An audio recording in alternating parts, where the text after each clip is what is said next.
I will not feel guilty for liking Arnold Schwarzenegger. I will not. Oh, he's fine. So we can get started a little bit early, or I guess on time, but without Tom. And we might end up pausing depending on where we get to and what people end up doing. So before we get going, does anybody have any questions? I'm gonna start looking for Tom right away. Okay, then we will go ahead and pause the game. Okay.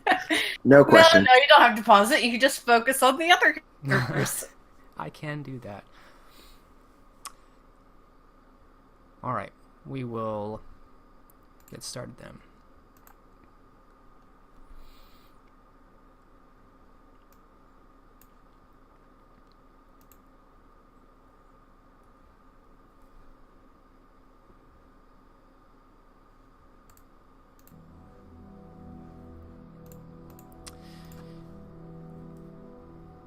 So before we get started, I will make a clarification on the main port of Yorkshire. It is not in York itself, but is actually back in Hull, which is 37 miles from the city of York. And all that really means is, previously when the group of you went to the port of York, we'll assume it took you a couple nights of riding to get to and from the port in the town of Hull. And because of the heavy traffic, these are very safe and well-patrolled roads, so travel back and forth is common and fairly easy. There are a couple inns along the way. And don't worry about accounting for blood. For these nights, hunting is a simple feat in well-trafficked areas like these, especially for Ancilla like the group of you. So just go ahead and stay where you were at.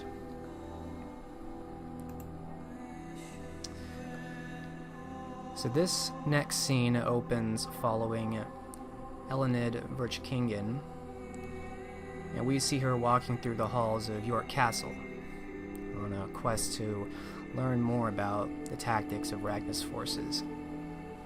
We see dark gray stone bricks lining the torchlit walls. As Elenid, you're walking through these carpeted passages. You pass many stoic and stony-faced guards. Their gaze is dead and still looking straight ahead, paired at every hallway entrance and exit. Eventually you find yourself stepping out into the cool night air, hearing the clash of steel ring out, and you see an armored man sparring with Jesper of Jomsburg. Jesper's using a sword and shield very effectively against this guard, and over the course of about 15 seconds defeats this man, knocking him down and then checking him at the neck with his blade before helping the man up. And as you watch this, make an intelligence academics roll to see what you might pick up from this, incidentally.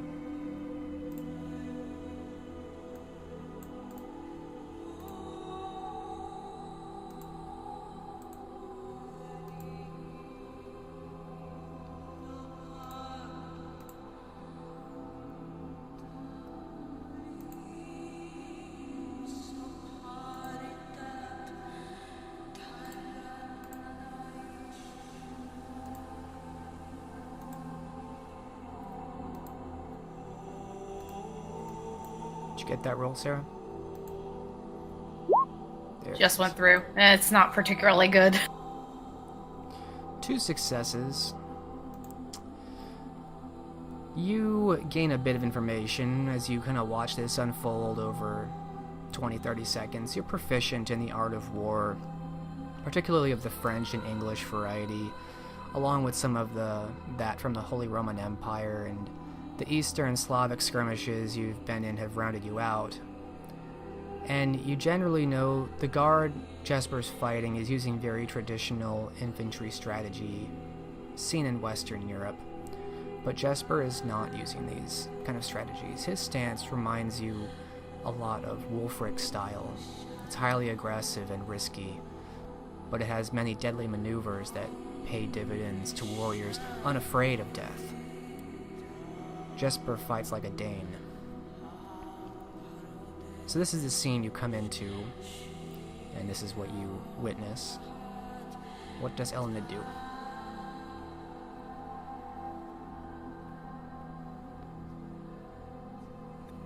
As I'm watching that, can I pick out any flaws or anything he could round out on in his fighting style, or are my successes too low for I'm gonna say your successes are too low for that. Fair enough. She will...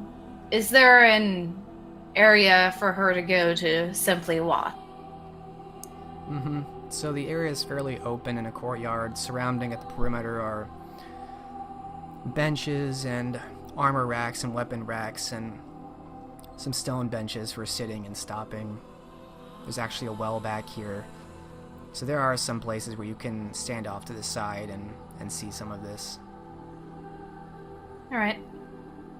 She will go and sit on one of the benches, hands folded in her lap as she simply watches and lets them have their little sparring time. As you draw close and sit down, Jesper notices you, and as he helps the man up, he looks over to you and nods with a smile. She gives a small smile back. Lady Verchkingen, I am pleased to see you. Come to join me in my nightly exercise, have you? I'm afraid that I am nowhere near your level of expertise in the realm of, well, being the one who fights, but I do enjoy watching. Watching others fight is a good way to, well, get a bit more well-rounded as a tactic.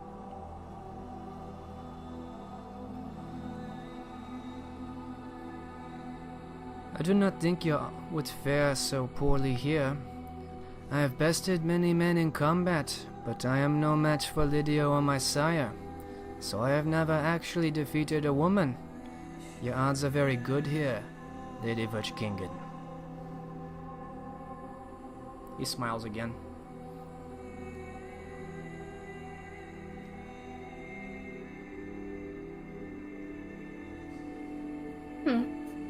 Well, it certainly wouldn't wouldn't hurt to try.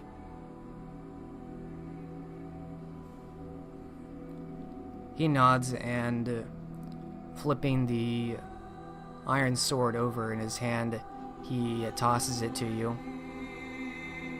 Okay, she'll attempt to catch it. What do I need to roll?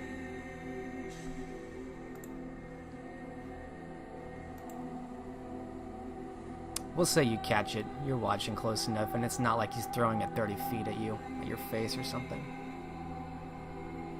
Fair enough. If you had no melee, I would probably have you roll something, but you're not a complete inexperienced soldier. Right after catching the sword, surprisingly, she will get to her feet and make her way over to the sparring ground.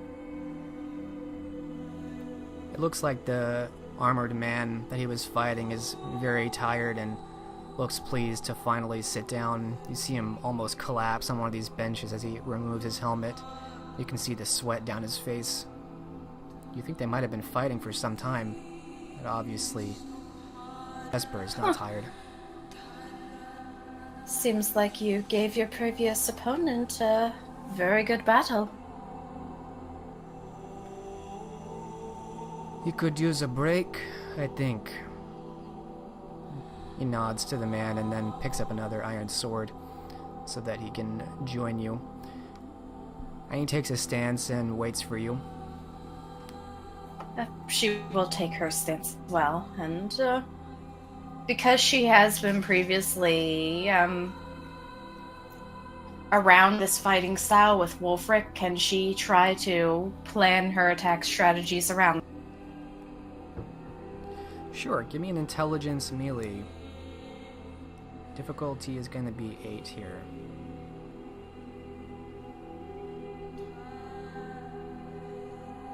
Putting theory into practice is difficult when you're personally involved.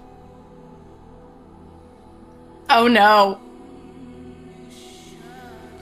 Yeah, you think you have the right idea. You're pretty confident of this. You think that if you match his aggression, that you'll surprise him. And then maybe score an early hit.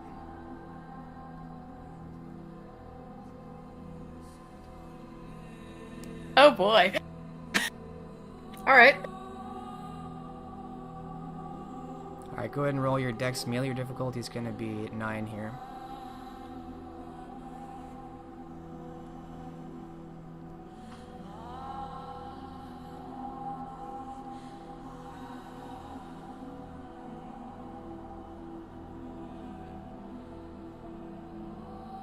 I'm spending a willpower on this. Oh, jeez.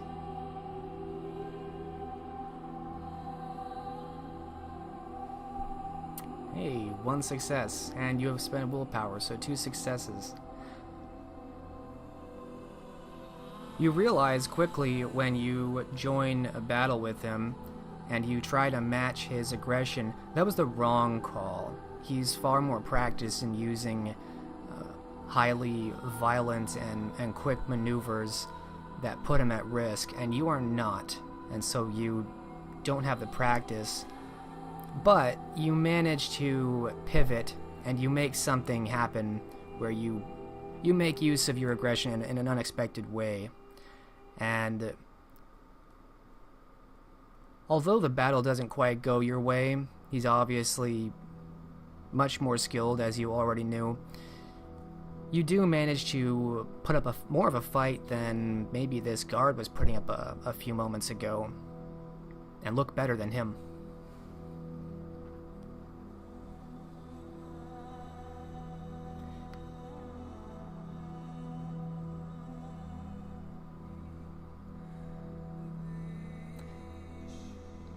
Jesper kind of laughs as he takes a step back. That was pretty good. I was not expecting that. Yes, that, honestly not my best.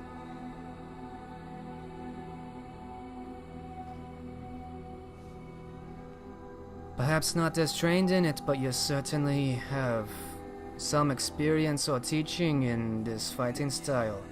Where did you learn that? She nods and says, yes, I was a tactician with 2 of the former Gauntlet members, one of which being Wulfric. That is right. I think you mentioned that. Did he teach you himself? Oh, no, I simply observed. I was not a main combatant. I was the one coming up with the plan. Well, perhaps some of it rubbed off on you. He nods at you. Keep working on it and you might be, a little Wulfric one night.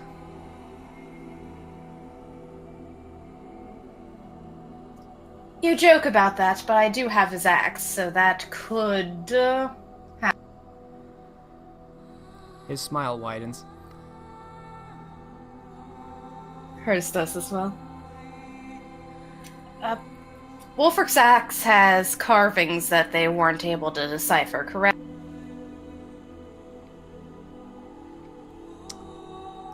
Wulfric's axe has many notches in it from use, and it's definitely worn and burnt from the fire.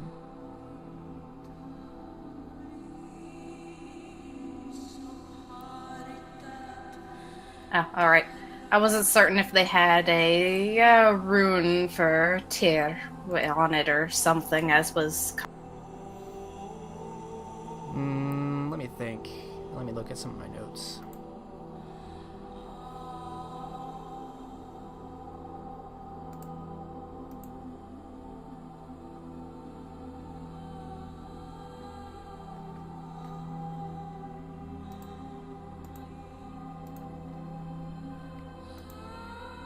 Do you have it with you? It was brought with us, yes. It would be in her room because she didn't hand it over to anyone else yet. How do you make a perception academics, kind of a retroactive roll?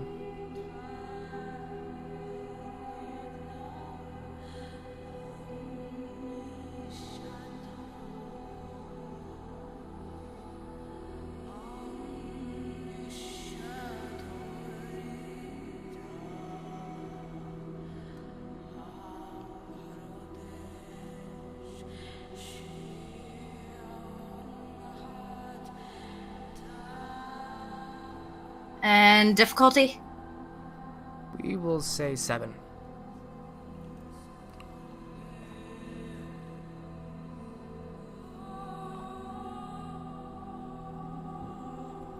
Three successes. So actually, now that you mention it, and now that you think about it, there was a marking on it. It looked like kind of, it was an inscription of a large tree, and it was difficult to tell exactly because the axe is very worn, so some of it looks chipped, but definitely seemed like there were some kind of runic carvings in it, obviously in languages that I don't think you know, but the iconography of this great tree was definitely prominent.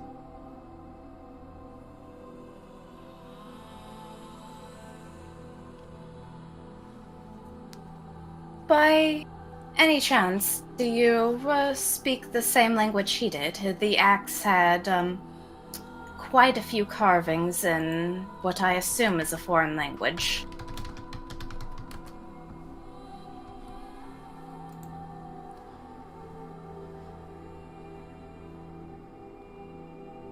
He nods after a moment.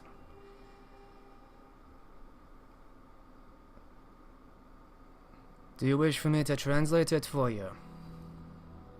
If it is not too much trouble. It is more of a curiosity than necessity.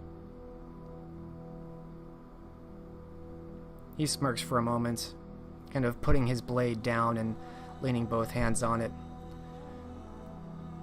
Let us see it then. Right. I will go fetch it. Did you want me to bring it somewhere? I will come with you. To see it for myself, I will not have you lug such a large thing around. She smiles and says, "Oh, it is easy enough to lift." His eyebrows kind of raise as he's following you. Though, admittedly, the only reason I can lift it is likely because of my gifts, so...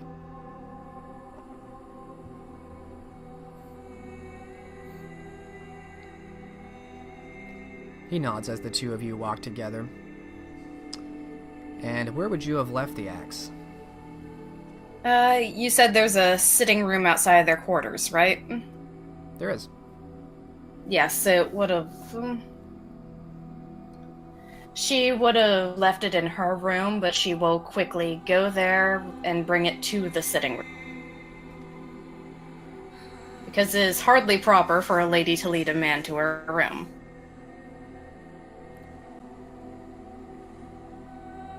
While true, you do know it's been happening a lot around here. While true, she doesn't want to add to that. He waits politely outside as you bring this axe, almost as big as you, which is quite a sight to see for someone like you to be carrying, and bring it out. It has been some time since I've seen it. It brings back memories. You've seen it before. He nods as he looks it up and down.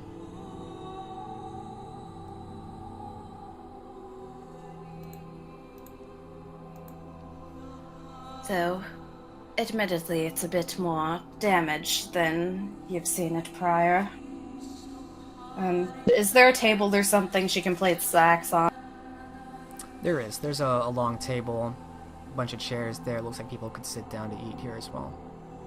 Alright, she will walk over and carefully put the axe down so it doesn't accidentally damage anything. It makes a heavy thud as you lay it down and clanks as the pommel comes down.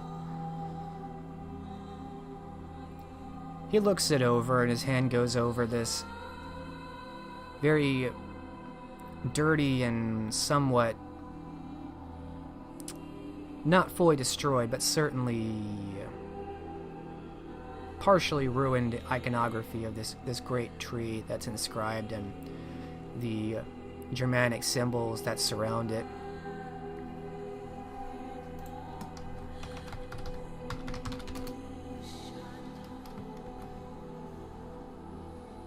This is Yggdrasil. He points to this tree. She nods and looks at it, though she has no idea what it is outside of a named tree. According to Norse belief, we believe that this connects the 9 worlds. It's a very important image. And here, and he kind of points along the rim as the kind of traces the Germanic images or symbols around this tree. He has put down, it seems, titles for himself, I imagine. This one reads, Friend of Canute. This one, Slayer of White Pelt.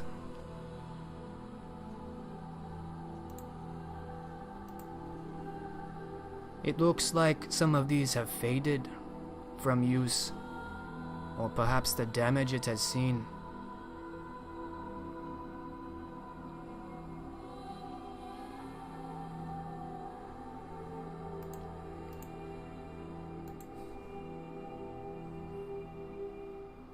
It has been many years since he joined battle with us, he says, looking down at it, looking a bit sad.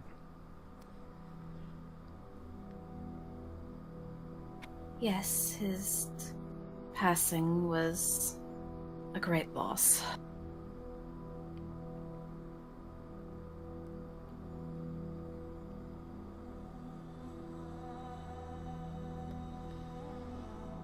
Did you know? Go ahead. Did you know him very well? He looks up from the axe to meet your eyes, and then he nods. Ah, You would not guess it, based on the stories of how he last left Ragnar so long ago. But he was once a common sight around Yorkshire. Back when the White Pelts come out from the west, from the Pennines and Hast, they would attack the barons. Ragnar would take me and Wulfric out west. We would drive them back. But after he... well... he didn't come around anymore after she was quite displeased and banished him, and... that was that.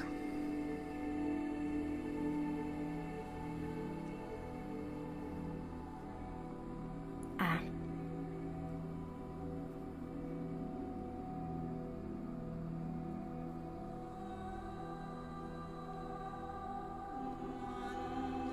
My condolences.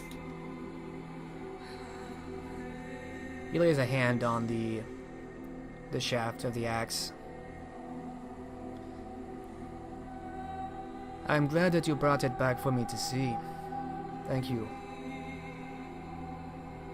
Oh, it is no problem.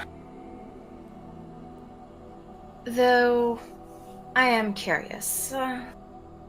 In his culture, was there anything in particular that was supposed to happen to the weapons prior to one's passing?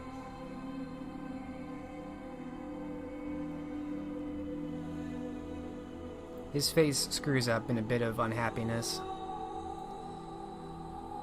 Well, after one's passing, I'm sorry. So, For Danes, at least for the old Danes, it was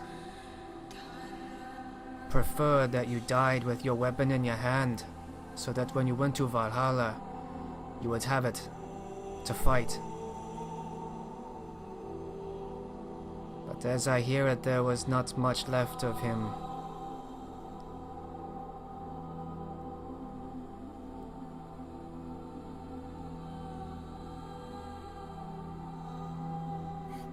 but from what we saw of the remains of that place, there was indeed a battle.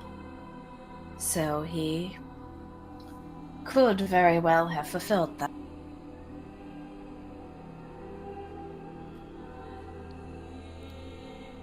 He looks up to you with some surprise. What do you speak of? The site where where they were unfortunately burned to death.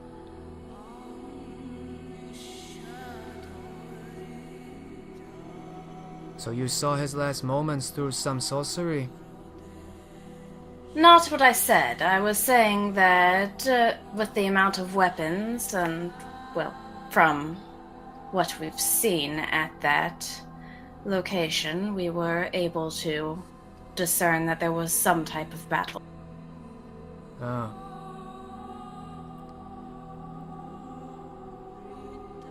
He nods a couple times. Well, I hope you are right.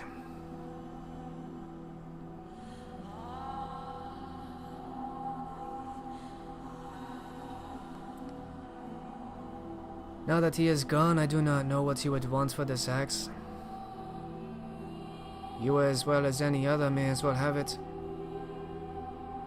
You at least understand the Dane way of fighting? At least in part. Let's see, what would he want with it? Perhaps... Yes, it would seem likely to have it used to, at least in part, go into battle against whoever caused that, yes. I can at least tell you he would not want it cleaned up and put on some mantle to never be used again. And he smirks. Of course. And it would be a shame to use a weapon that I have seen do great things in battle just to be a decorative piece.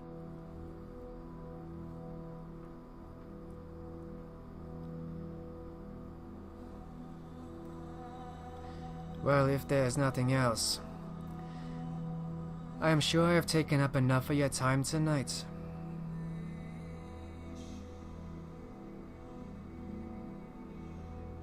Ah, yes, of course, that was it. Thank you for your time. You know where to find me, should you She need me nods. again. And with a smile, he wants to leave, although his eyes watch the axe as he goes.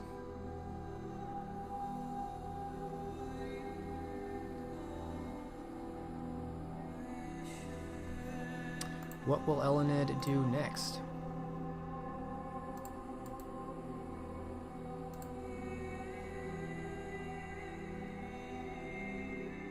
Tonight or in the next 2 weeks, as there's about a fortnight before everyone seems to be traveling again. Over the next few weeks, she will continue the, well, watching who goes to the training grounds and when, assessing their styles and such. And for, as well as getting a general rapport up at one of the taverns so she can, well, feed with ease. Much like she did back in London. Alright. So, for your general watching of the training that goes on, over the next couple weeks you see mostly it's Jesper and Lydia who participate in the training, sometimes with each other, though more often with other guards, other men who need training, a fair number of soldiers. Let's see here. Notably, the Ghoul to Ragna, Ethan Sharp, does not fight, although he sometimes is present.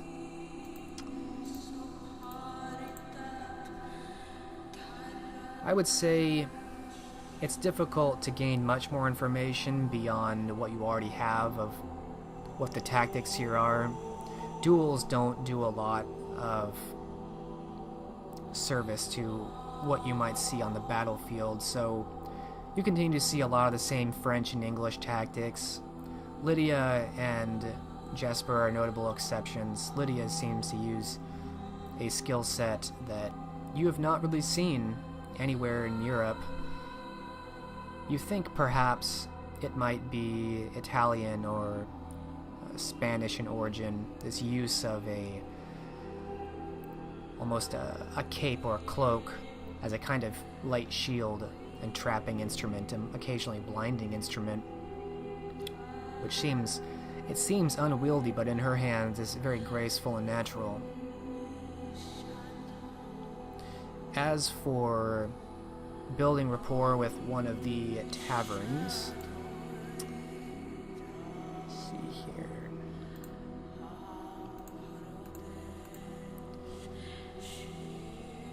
I will have you make a charisma expression. I think that's kind of your go-to for getting people up and about and positive influence. It is. Alright. Standard difficulty.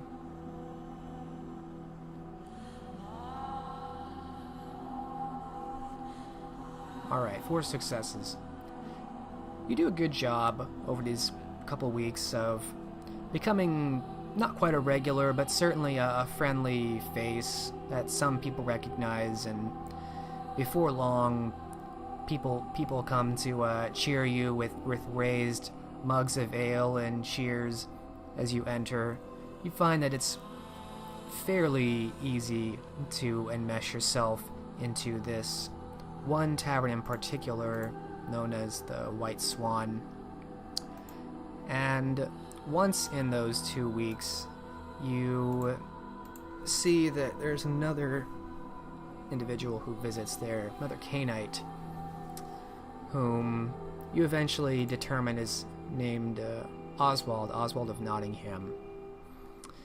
And he seems to get into brawls at this tavern, and perhaps several others, you deduce, playing up his kind of slim build and winning fights that no one would expect him to win.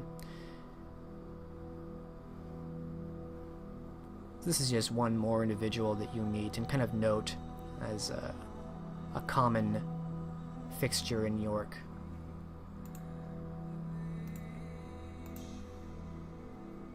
Would Elenid make any attempts to engage this man, or when you note him, do you keep your distance?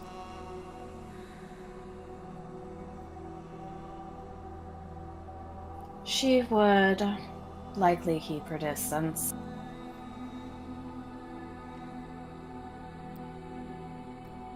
He seems to give you a good breadth of space, and seems to recognize perhaps something on your hand, and seems not to want to get in your way very much either. And so the two of you keep your distance from each other.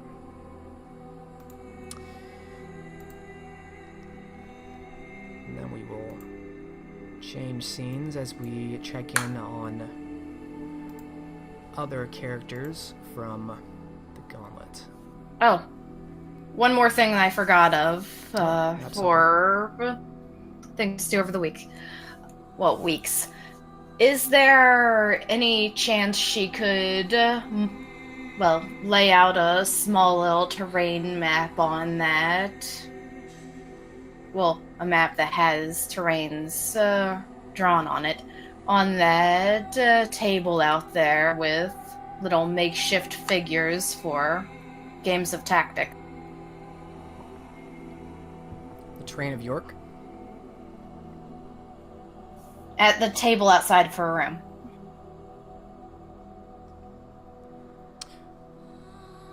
Right, at the table outside your room, you're making a map of the terrain? No, more getting a sheet to make a little makeshift map of terrain in order to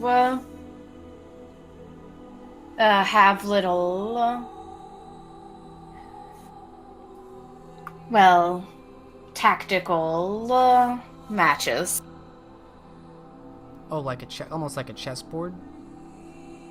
Kind of, sort of, little pieces to indicate infantry without actually looking like infantry, that type of thing. Okay, so you're not trying to reconstruct York or its military. This is nothing related to York. No, it's not. It's more for... should anyone have the time, she could have little tabletop matches of more tactical lean. Okay. Yeah, we'll say you eventually come across some parchment, maybe a large scroll that you're given some tools that you can make use of, and with some time, and you do have some time, you can make a basic terrain outline with a quill. And as far as figurines, it doesn't have to look like them. They can just be figurines for other things reused. Yeah, one thing that gets brought up to you, and you'd be kind of familiar with this already being a tactician, is there are much simpler shapes like colored squares of various widths and heights that can come to represent things, and it's pretty easy to get a hold of those. And so after a couple of nights, you have a decent kind of game board set up for playing war games.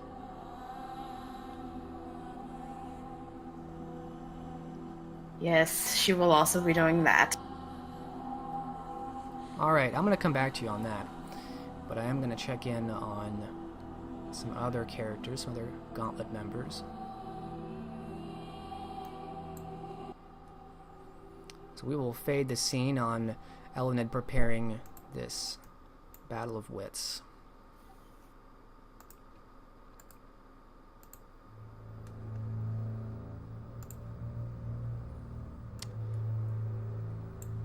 And we will check in on Cormac de Courcy and Robert de Vere.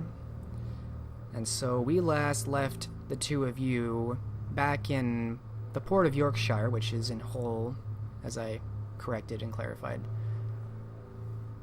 So it'll be a couple nights before we return to the city of York proper, unless you wish to go somewhere else, as Long Tom seemed to be making plans for to London soon. We'll start with Cormac, as the two of you start to make your way off. Well, actually, we'll just open a scene, and you can figure out what you're going to do. So the two of you are together leaving Hull on horseback.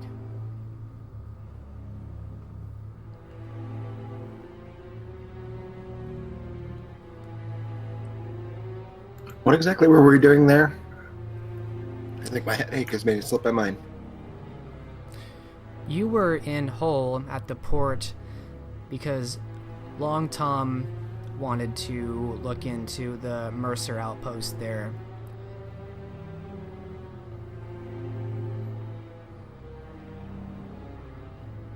And it looked like he did, but they were very closed on security, so he was only able to report what he reported, and you were not able to go in yourself. Wow, I have no memory of that. It was a fairly brief scene. And since we do have long Tom here, you can refresh his notes as to what Tom would have told Cormac.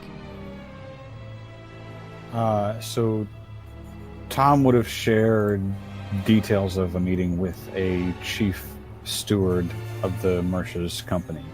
Trying to recall everything because I just re-listened to the sessions. Basically under the guise of a Lord Steward. He stepped into the office and made request for quotes on arms and armor, and also looked at a ledger that was laid out before him and found, or rather was told, that the entire shipping port and trade port in York had been completely restaffed with all new men. Had some idea vaguely of the numbers that they're running as far as cost per unit on a few other odds and ends, but nothing mind-blowing. Except that they were also supplying the Royal Army with arms and armor.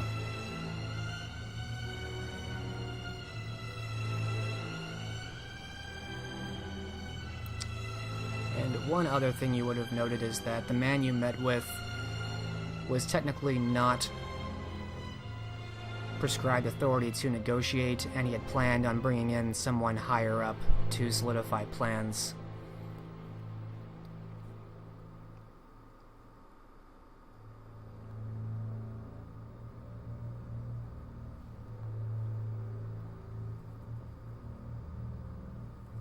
Okay, so we basically found out nothing then.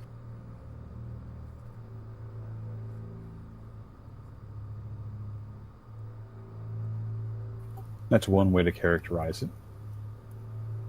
I feel like there's some valuable information. Well, I mean, particularly Robert and I. Well, Tom would have shared all of that with you.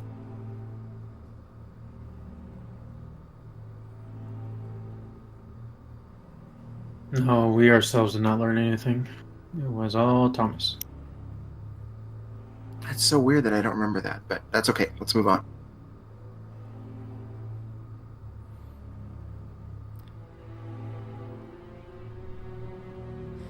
So Cormac and Robert, you two are riding off, leaving the wooden walls of Hull on the road back to York.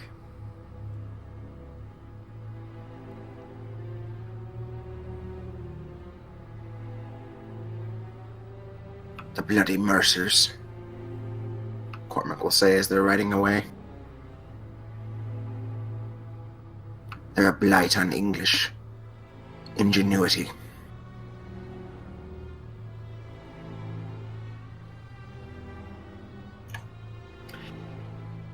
It is too difficult to even get close to them. As I recall, I've told you I've had trouble with them in the past.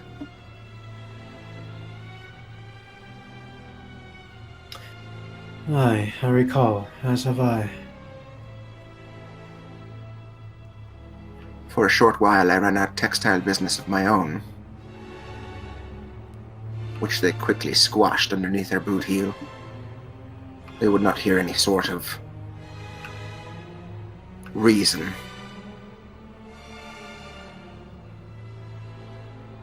And in order to get their way, they got to my suppliers first, completely cutting off my supplies.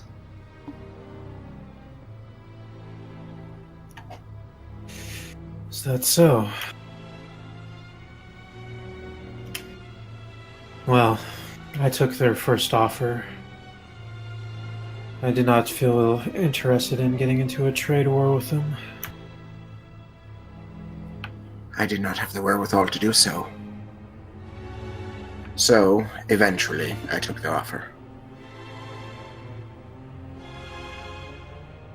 I have regretted it ever since.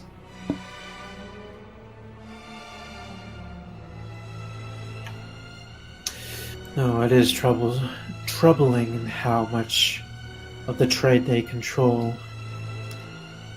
That under one organization cannot be a good thing.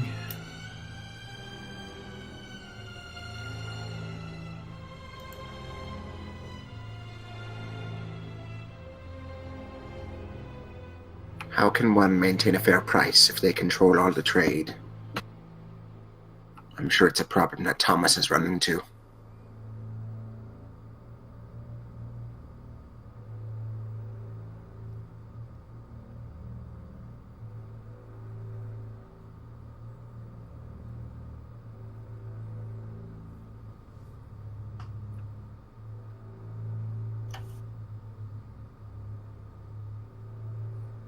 And We'll have to ask the next time we get a chance.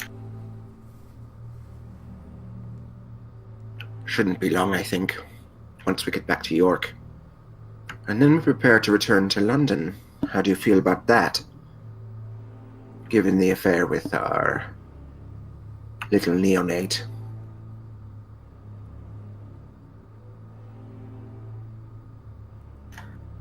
Ah.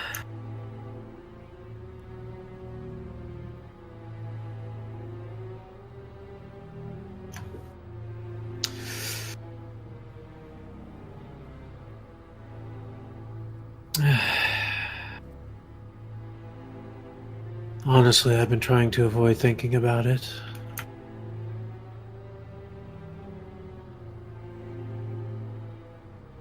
So you do feel some regret then? That's good.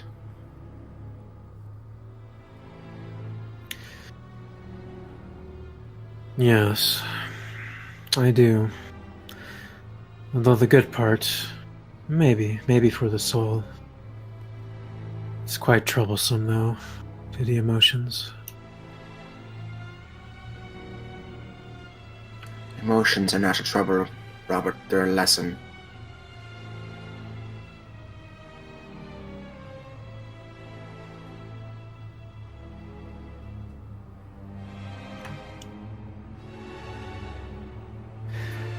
That they are. One I will not soon forget.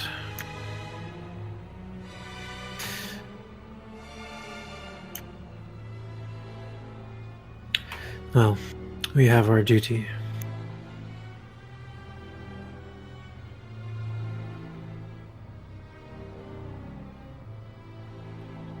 Let's only hope that Ambrose is receptive. This rabbit hole goes very deep indeed.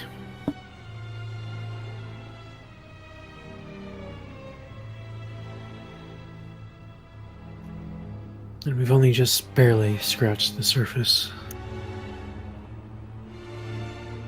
And already put ourselves in mortal danger. We have more secrets now than they can ever know. I hope you take that under advisement.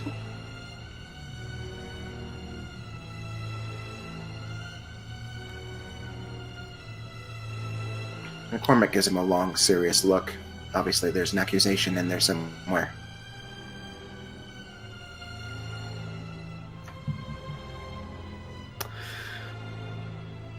I get your point.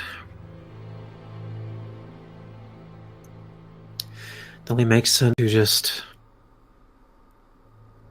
update your employer, or the ones who bestow your office. What is actually happening? Not if those very same officers are corrupt.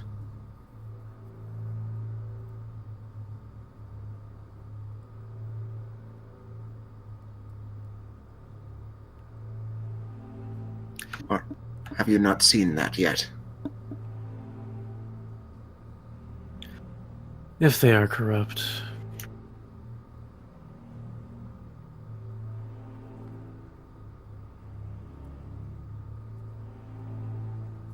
I suppose the question should be what varying degree of corruption they are.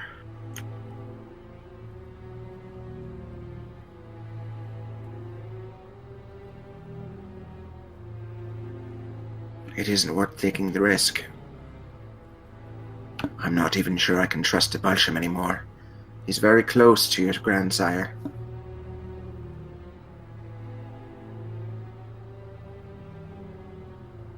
It pains me to say it,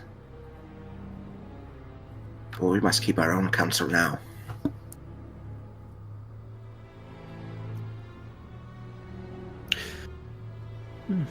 So we shall. Though I can't promise if I'm questioned harshly to completely bite my tongue off.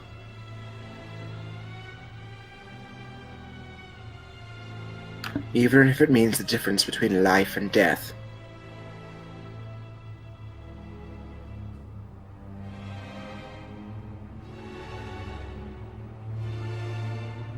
Make no mistake, it does. No, it does.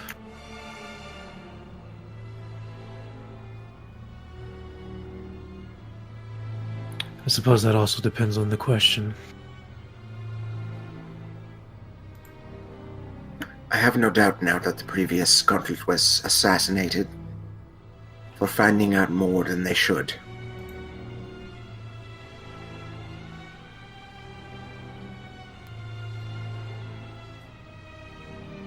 Who was responsible, we can't be sure.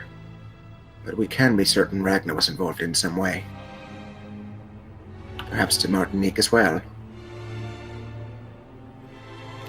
Perhaps. Thus we should get to the bottom of this. Do you think he'll have loyalty to you as his child? If he discovers that the information we've uncovered could ruin him.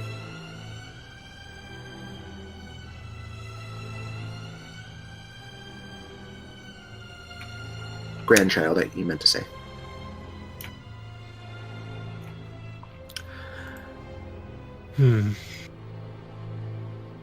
I'll answer it for you. No. He'll kill you just the same as us.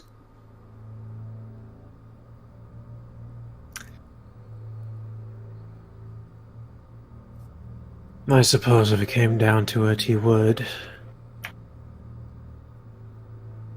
I at least hope I would make it troublesome for him. Troublesome? By telling him everything.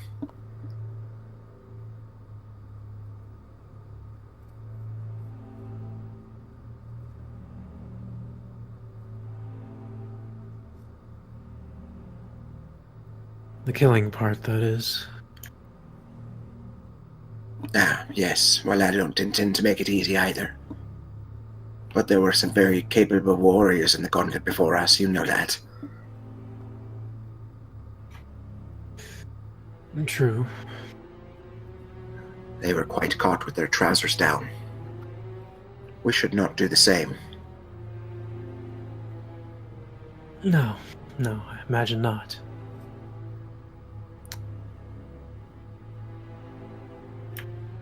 Though if they were more versed towards combat, perhaps that is a strength of ours. We would be less caught in the same circumstance.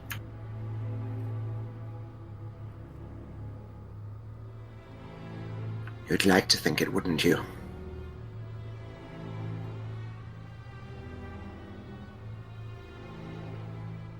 That I would. One thing is for certain. We must find out who the prior was who was there that night, and who he worked for.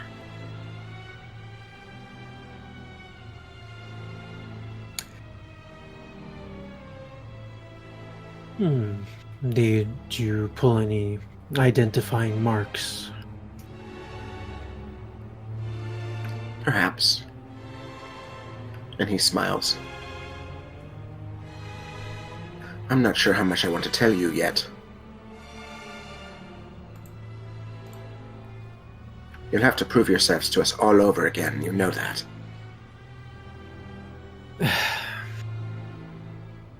So tiresome. For both sides, I fear.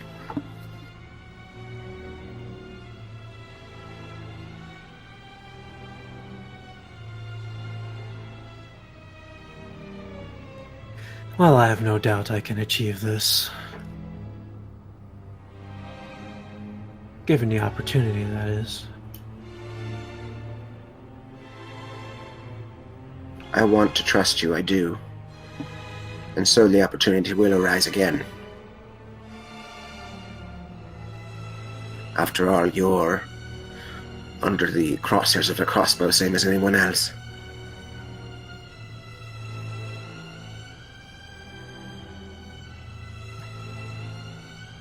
Indeed, we are in this together.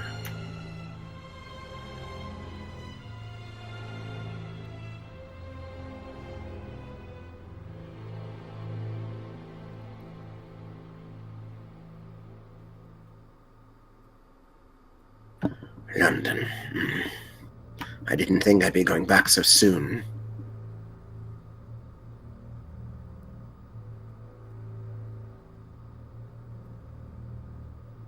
Neither did I.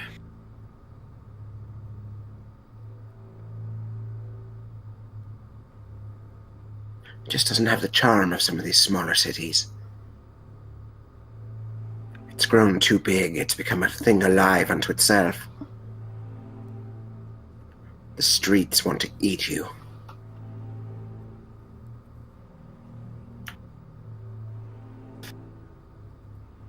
And indeed, there are dark things in the streets. I'm not sure how Ambrose stays sane.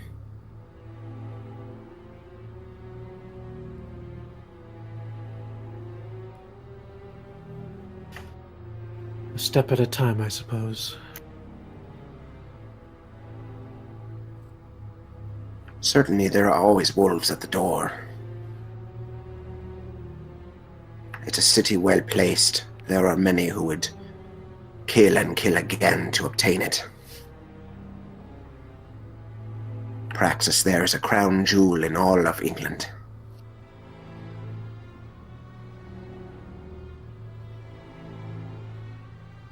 As this current possible conflict may attest to.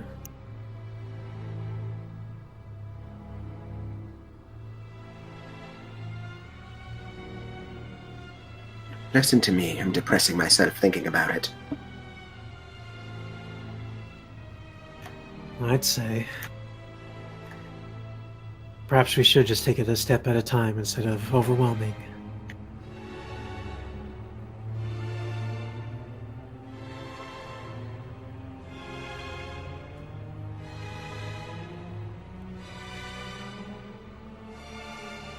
He nods.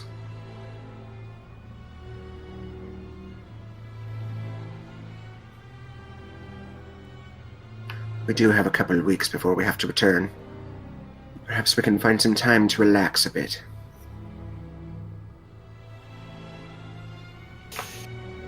I'm afraid I must at least do some effort of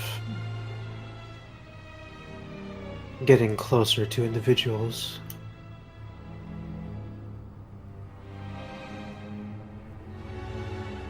Do be careful who you get close to.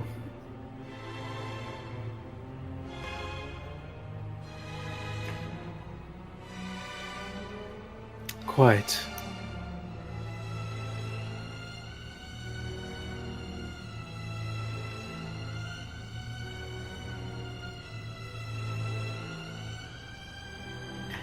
But if you plan on relaxing, I'm sure I'll find some pause to enjoy revelry with you.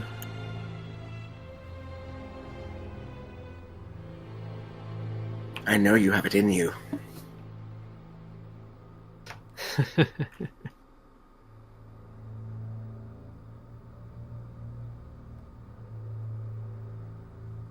But come, we can make better time than this. Yes, and we do have such a travel. He chuckles a bit to himself and then kicks his horse. Yeah!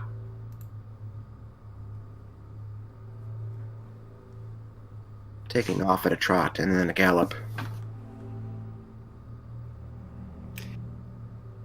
Robert will follow with the same gesture. The two of you take off, with increased speed, returning to York City. And after a couple nights, stopping at inns and feeding where you can, where you need to, you return. And we will start with Cormac. You do have a couple weeks what are your plans broadly for them?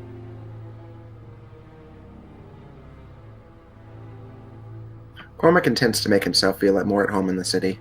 He's staying well away from Elysium and any sign of court, though. Alright. Let's see.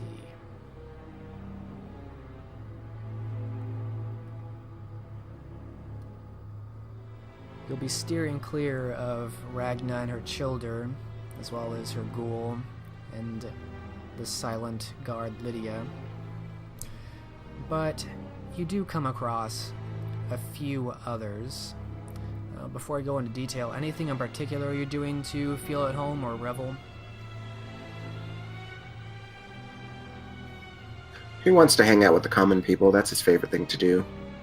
Even going insofar as to find some common clothing, so he doesn't stick out so much like a sore thumb. Mm-hmm. But do you continue to wear the Gauntlet signatory ring? Yes. Okay. I mean, the leaders of the city already know who he is anyway. There's no reason hiding. I'll take a charisma empathy roll from you, difficulty 6.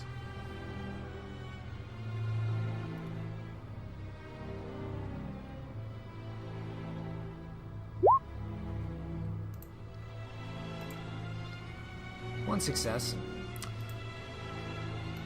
You manage not to piss anyone off, and you do start to make a little bit of headway, getting into some of the town taverns and speaking with people, just smiths and peasants, servants, on the time that they're not working, which is very rare.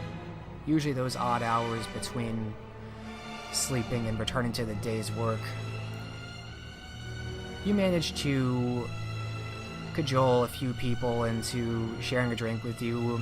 They don't even question why you're not drinking. And let's see here.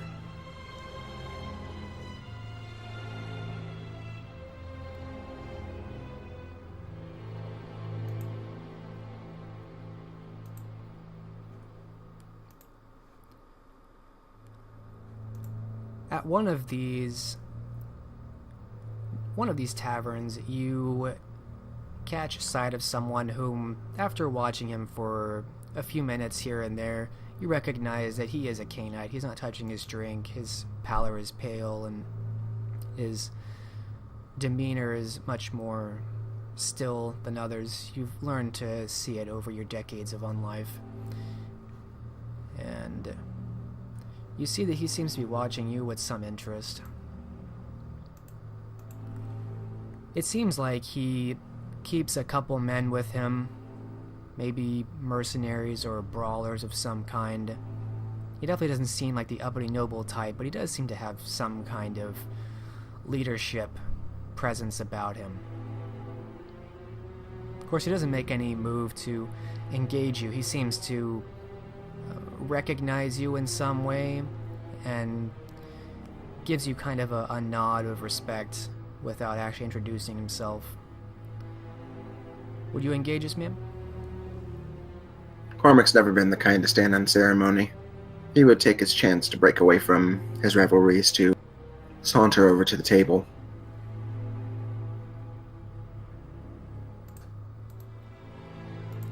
And as you make your way over, he kind of looks to his own men at each side and does a very small gesture to each of them, and they stand and depart past you, so that he's sitting there alone at this corner table.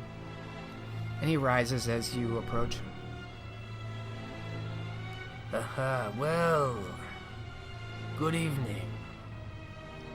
You are one of the Gauntlet Lords. I recognize the ring.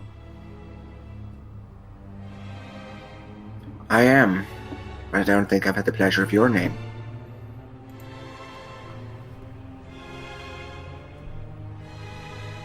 Anselmus of Nottingham. And he reaches his forearm out.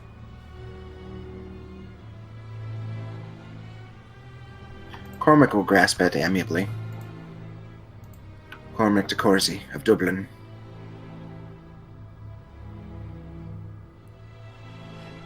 He smiles and nods as he lets go and takes a seat.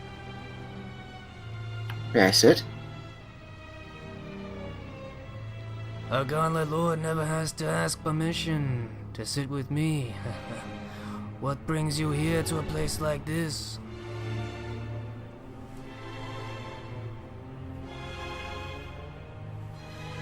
Keeping away from affairs of the crown, I should say. Awaiting travel back to London.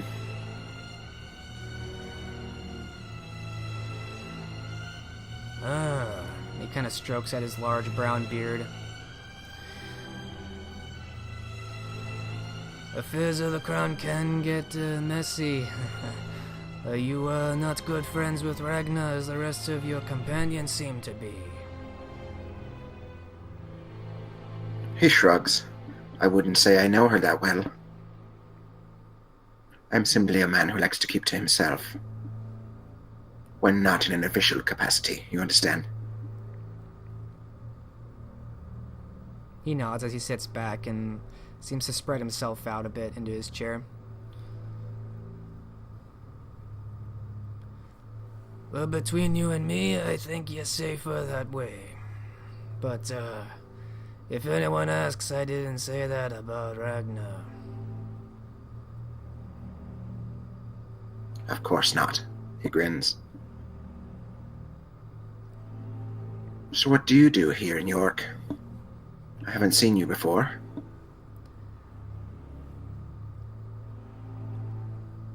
He pushes himself off, so he's leaning more against, almost over the table. Biding my time.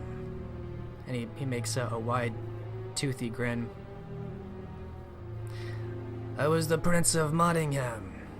I am the Prince of Nottingham. He seems to correct himself.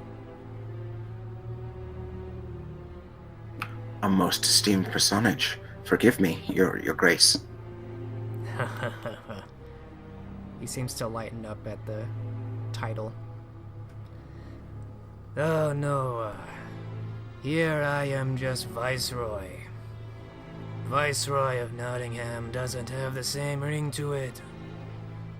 But it is her fief now, I suppose.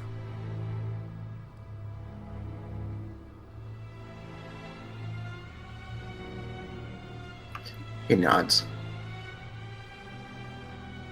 An unfortunate turn of circumstance. Well, the Covenant is powerful and does provide protection, but, some of us have had to pay more than others for that protection, huh? As he laughs, he even seems to grimace.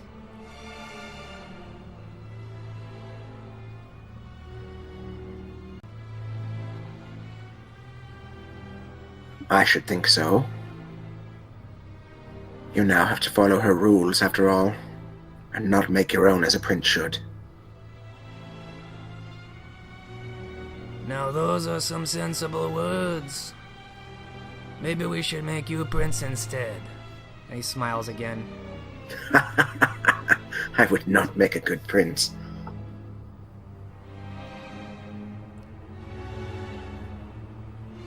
Perhaps you count yourself too short, my friend. I think there are princes who could do a better job. I care far too much about the common man, I'm afraid. But again, you didn't hear that from me. Not a word of it. He kind of looks sidelong out to the crowd before looking back to you. It's good to care about the common man. And, well, those of our kind as well. I think perhaps maybe that's lost on some of these Covenant princes, huh? They're too high up and far away.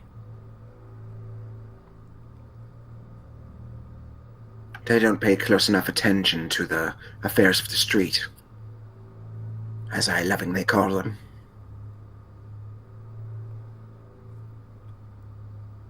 Did you know Ragnar's never even stepped foot in Nottingham? He kind of looks at you while he's like leaning over the table more.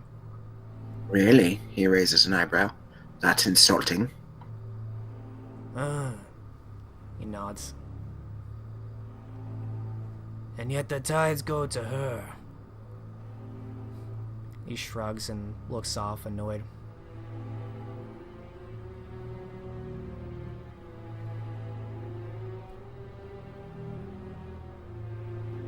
You're more sensible than I would have guessed, one of the lapdogs of the Covenant Princes to be.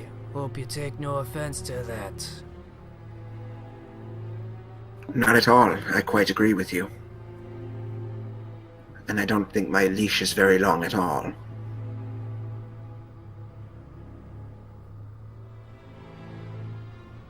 Well, perhaps we should cut it. He does grin at that, and it's a very loaded grin.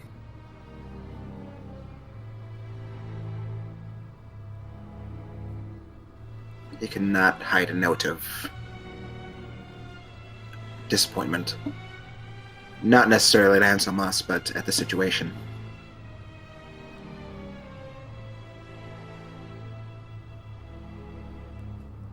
And the rest of your companions, are they so friendly because they fear Ragnar or because they agree with her?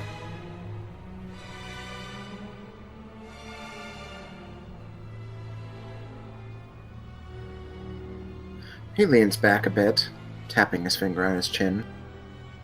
Honestly, I think it's a little of both. It is, after all, wise to fear her. She's very powerful and has many domains.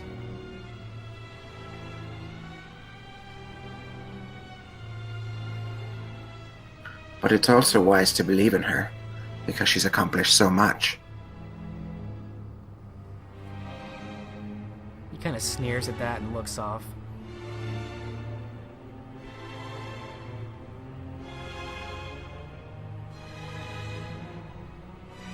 On the back of, perhaps, people better than her.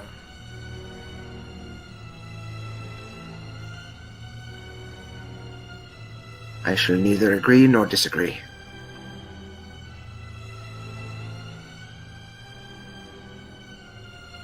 Let's just say I'm watching it with some interest. Ah. He looks at you and nods again.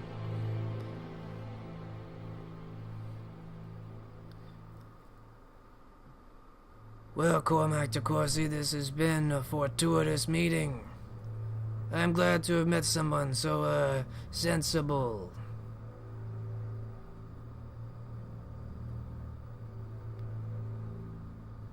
It is a rarity, I'm sure, these nights.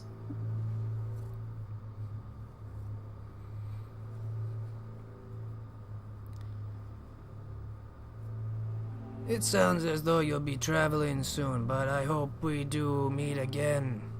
Perhaps when your leash is longer or cut entirely. I shall look forward to that, Anselmus of Nottingham. He smiles and slowly rises up from his seat. Cormac does so as well, taking the hint.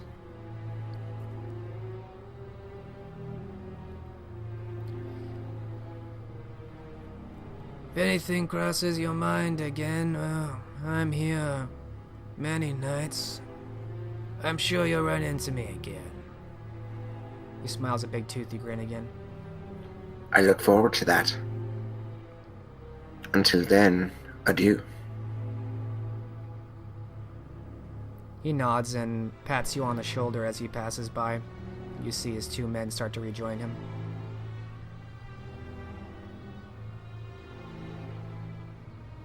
Cormac watches him go for a minute, looking thoughtful, maybe a little pensive, but then slowly returns to his revelries. What goes through Cormac's mind? He is relieved to discover that there are some, just like himself, who are not too happy with Ragna, and might have in their hearts a seed of doubt.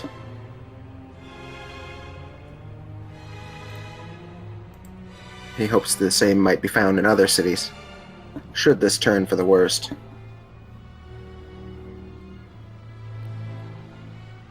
You return to your revelries.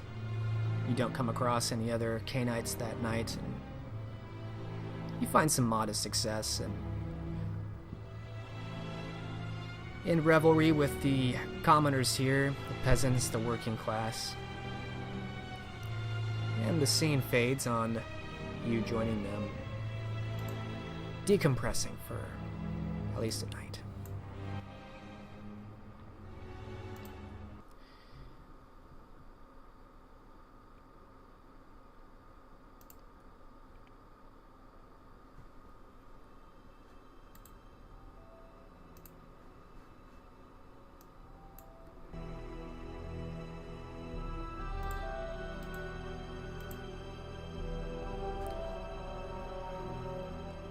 We focus on Robert DeVere over the next couple weeks. Now that you've returned to York proper, what are your intentions?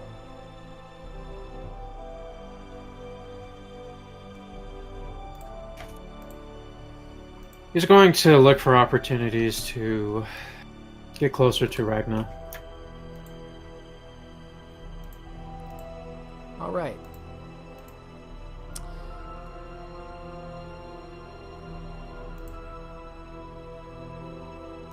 I will have you roll a charisma etiquette. You did very well in building rapport with her during your exile from Lincoln and in your visit with her at Salisbury when you brought her Amelia.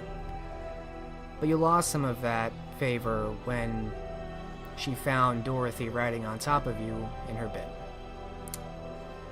So your difficulty will be 7. Oof.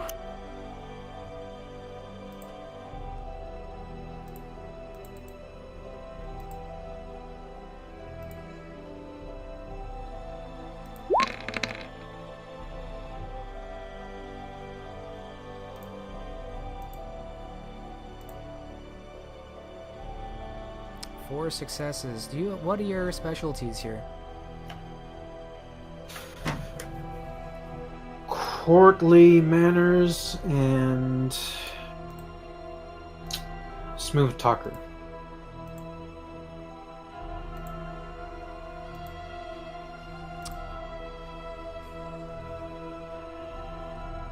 Those definitely apply.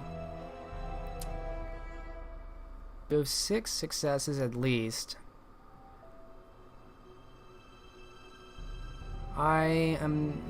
Either one of those could apply. I'm not going to double apply your specialty. I feel like that would be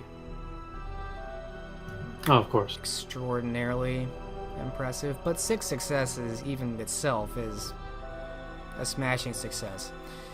You are very skilled in diplomatically broaching things with Ragna again. Over the next 2 weeks, you get into friendlier territory with her without coming across as awkward or getting in at the wrong time or too often. You time it well, and she seems to warm up to the idea of speaking with you again and spending time, which for her is sharing a few words together on walks through the ramparts or horse rides just out of the city. You're by no means friends after those 2 weeks, but with how many successes you've had, you've definitely mended things, and gaining her favor, getting closer to her, will be much easier than it was for you. Is there anything in particular that you tried to discuss with her or bring up, or is this general rapport building?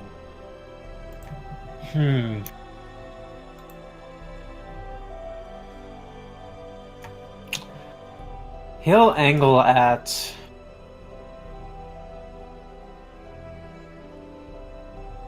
learning more from her. Because he'll mention her way of viewing her own strength as impressive and inspiring, and he's building rapport, but also seeking to learn from her, learn more.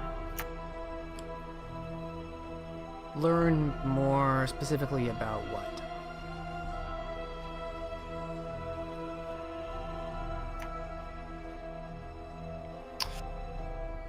Intrigue. Maybe he can pick up a hint of what she's planning.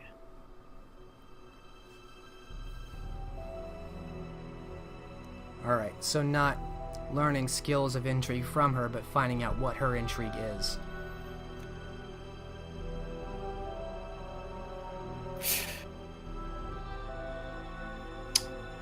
A little of very closely watching, see if she lets anything slip, but it would be under the guise of just learning how she maneuvers around court and the nobility.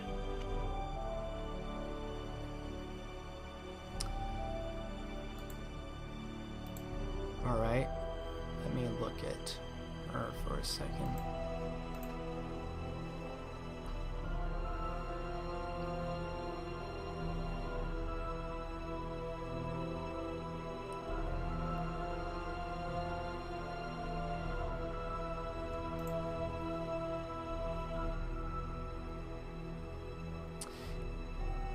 I would say, with your successes, it's not exactly aimed at intrigue, but she does not exactly slip up, but kind of tells you a little bit of a brief tale or explanation of how she's kind of intertwined herself into certain nobles' lives from the time they were born, seeing the trajectory that they might take, kind of in the guise of teaching you how you might make use of such things if you were interested. And that a lot of it has been kind of being a friendly and benign presence in the lives of mortals throughout their development, such that when they are in positions where they can effect change, you're something of a benevolent patron and sponsor.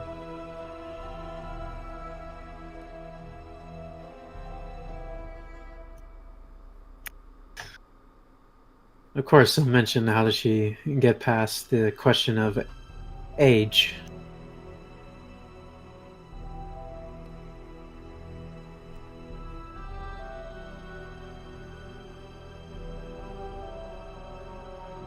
Or are they aware?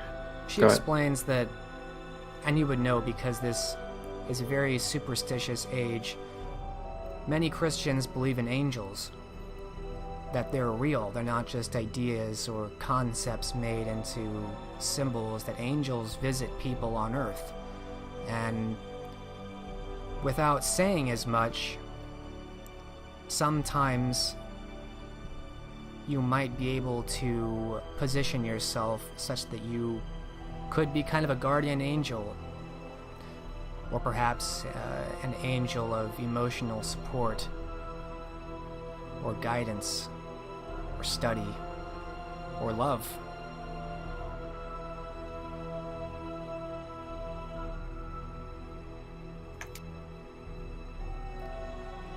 While not getting exactly what he was angling at, he will take this information to heart and actually be very pleased at the thought of this.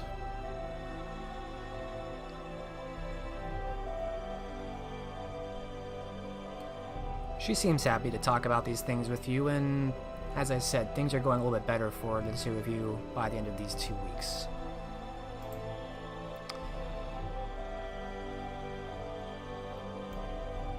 And so we will fade that scene, showing the two of you walking and talking on the ramparts. And we will segue back to Hull.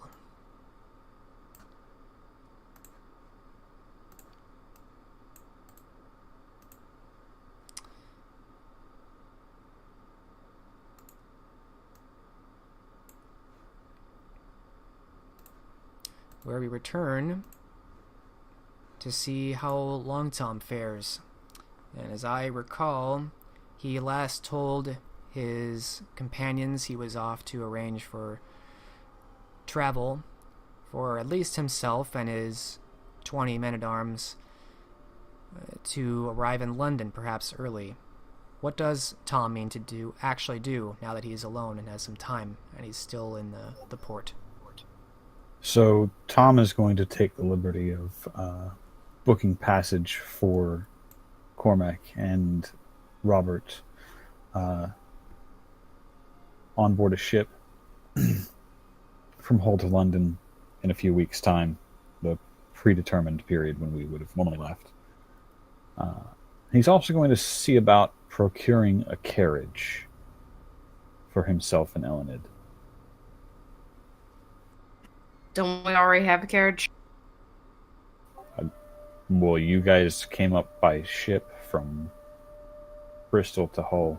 I didn't imagine that you packed it. No, you remember you guys took Elenid's lightproof carriage. You are 100% correct. My bad. You are dead on, yeah. And in that case, he's just going to go ahead and make sure that the travel arrangements for Robert and Cormac are taken. And just to clarify, this is passage for just the two of them departing at the end of the month when Ragna means to leave for London, so they would beat her there by a little bit? If she went overland, yeah. Yeah. Okay. But not for you or your men or Elenid? Right. Okay. 20 men, plus horses, plus ancillary staff, plus supply, plus a lightproof carriage. Probably not going to fit on a... Yeah, okay, just making sure. Yes, you definitely have coin enough to get their fare in order. And I think you were maybe not here when I made that clarification about Hull being the main port of York and not existing in York itself. I picked that out, yeah. Okay. So yeah, there's a couple nights of travel in between, but doesn't really mean a whole lot. And I will give you a little bit more information about your 20 men in your negotiation. The noble you met was named Ralph Neville. He's the Baron of Richmond, and this is a barony in northern Yorkshire.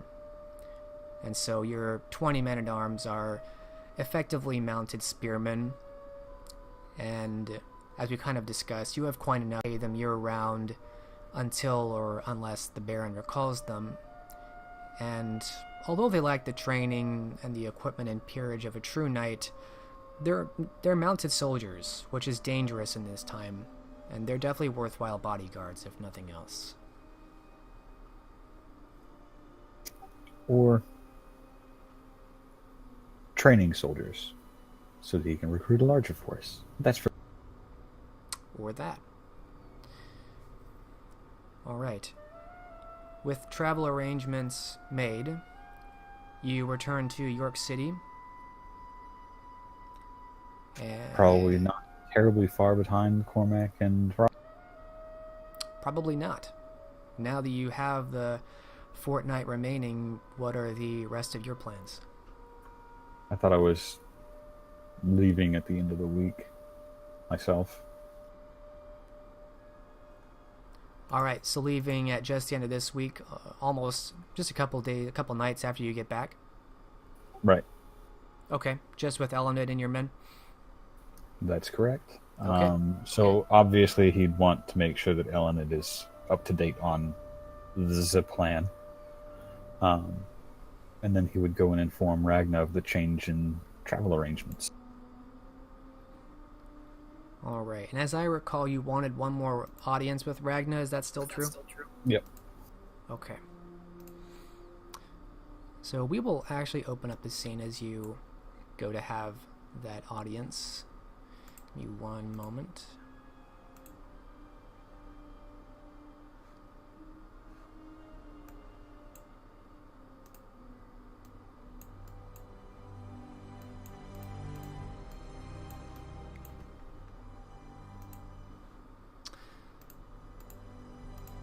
Alright. So you are approaching the Great Hall just a couple nights before you mean to leave with your men in Elenid. And as you're approaching the Great Hall from the outside, you see the doors are closed and there's a guard on either side as per usual. But when you go up to the door, one of the guards steps in front. Lady Ragnar is occupied with a private audience. Oh. Well, it is her city. May I wait? He nods as he takes a step back into place.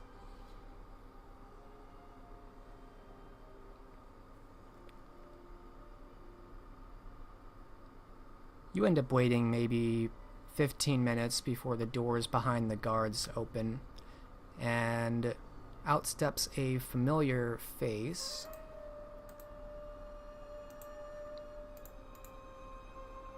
An Italian-looking man in fine dark tunic and hose, an emerald cape embroidered with gold trim, and a nice beret steps out. You see Ludovico Giovanni. And he almost walks right into you. He seems to be quite confident and quick in his step as he kind of stumbles briefly. Scusi. Master Giovanni. Still chasing shadows and ghosts, I see. Lord, what was your name again? Chamberlain.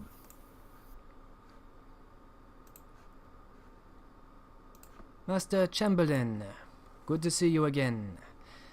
Not so much ghosts or shadows. Princes. He smiles. Generally, I discourage the notion of chasing princes. They tend to be tricky to catch and dangerous when caught. There is a reason that I was picked by my family to represent us in the British Isles. I am very good with princes. He smiles, nodding to you a couple times.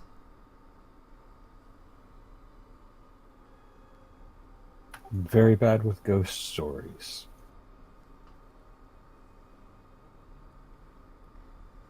Excuse me, perhaps it is the language. I do not speak this one as often. Ghost stories? Merely a jest. It's unimportant. He shrugs and smiles, tipping his hat to you as he starts making his way back down the hill, away from the castle.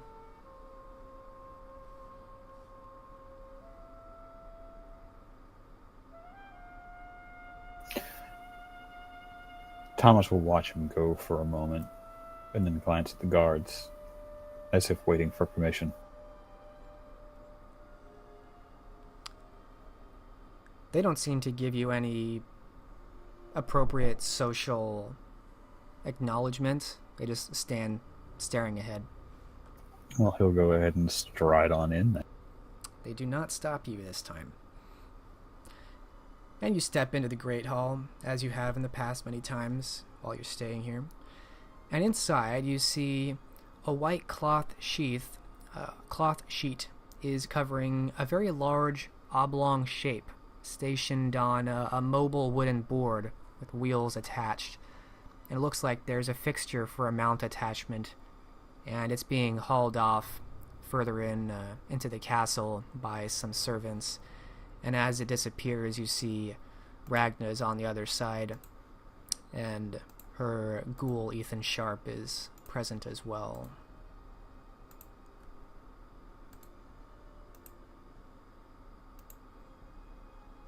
And Lydia, of course.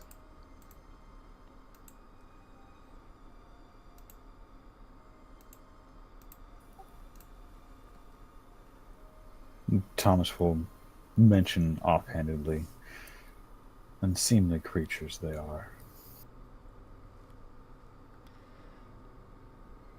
She looks at you with a raised eyebrow as though uncertain, still standing at the dais beside the throne. Ah, Ludovico Giovanni. Yes. He brought me a gift, and warm wishes from Venice. For whatever else they may be faltered on, the Giovanni have an excellent appraisal for etiquette and negotiation. I find their prices too high.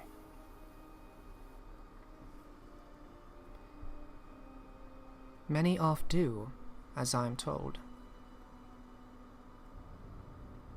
What may I do for you tonight? I simply wished to speak with you one last time. I have been informed of urgent business in London and will be departing ahead of my fellows.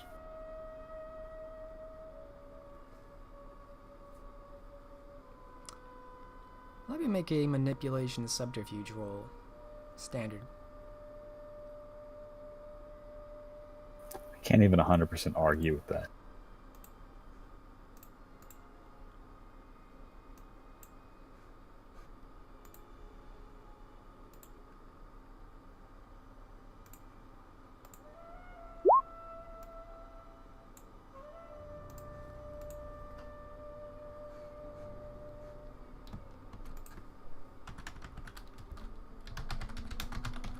And before you ask, manipulation is persuasive, subterfuge is selective omission.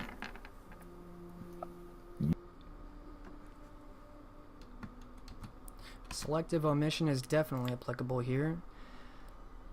She seems to watch you very carefully. She's obviously studying what you're saying. Oh. Well, off to London before myself even. I suppose perhaps I shall see you there. I look forward to it. I had In hoped fact- we would travel together, but perhaps another time.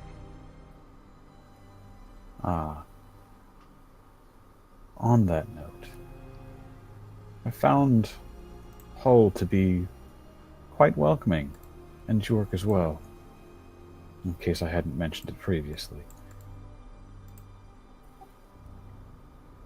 But competition seems lacking. It's an unhealthy trade market if no one's competing with anyone else. I wondered if I might have your permission to look into expanding and placing a trade port within your domain.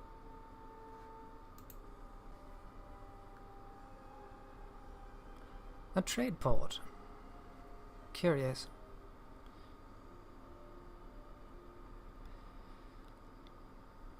She again watches you for a few moments in silence. And he also watches her.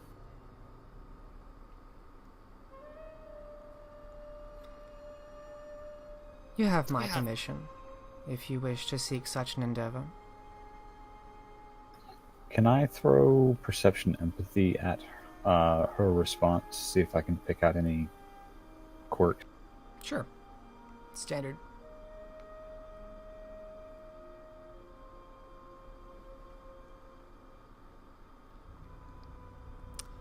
One success. You would detect... Let's see, one success.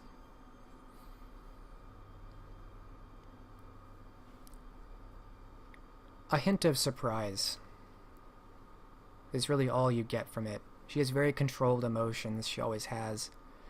This is the most you hear of surprise from her, but you've learned to recognize it with your time spent with her.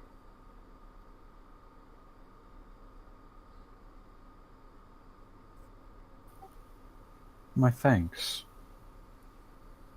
Though I don't know why it seems curious. I am a businessman after all.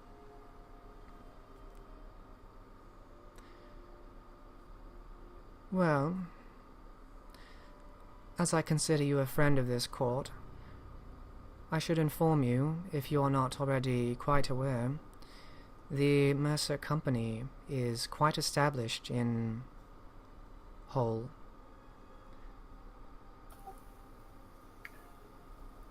I did see that, and have heard stories of the same. But seems a pity to simply leave it to their tender mercies. Better to give the people a choice. Indeed, the reason I bring it up is there was an incident some months ago with an independent trader, a velvet merchant, I believe it was. He seemed to have lost his entire warehouse and his home in a great and terrible fire. I had my agents look into it briefly for presents other than the kine, though they seem only able to explain it as inter-merchant feuding. And as the Mercers pay a handsome tithe to this city, I am not wont to interfere greatly, you see. But as I do value our friendship so much, I thought I would warn you that this history does unfortunately exist in Yorkshire.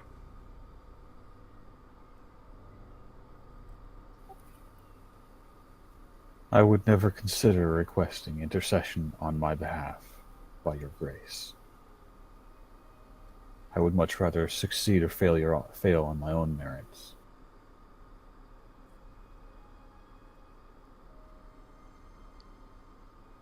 She bows her head. As you say, you have my blessing.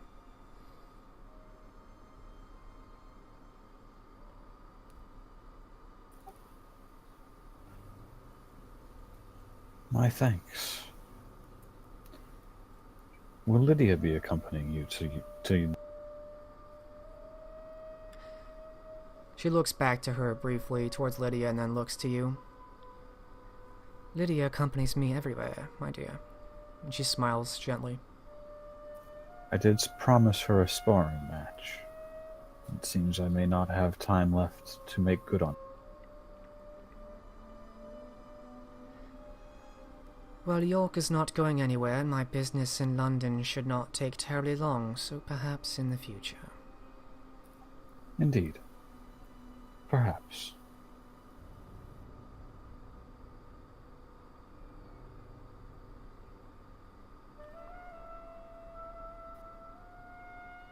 Was there anything else, Lord Chamberlain? No, I merely wished to make sure you were aware of my comings and goings, so to speak. Your updates are well received and appreciated. I've been criticized for not giving them often enough. I have heard such criticism, though I think it harsh.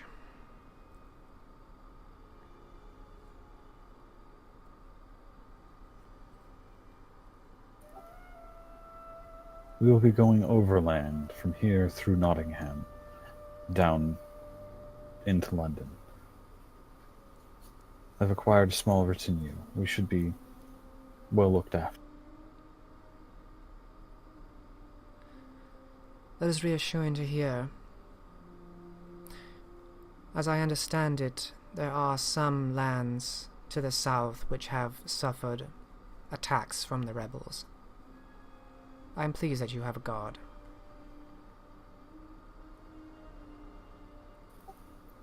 Oh?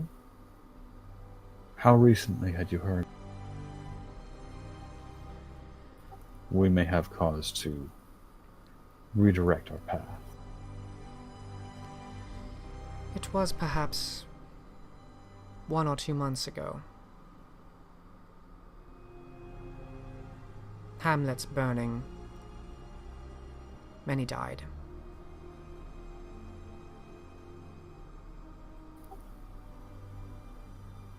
Unfortunate. If I stumble across them again, I'll give them your warmest regards at the tip of my blade.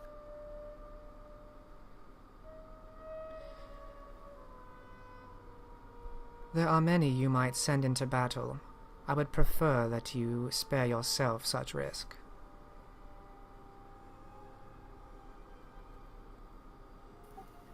I would prefer greatly if it didn't come up at all, but sometimes combat is unavoidable.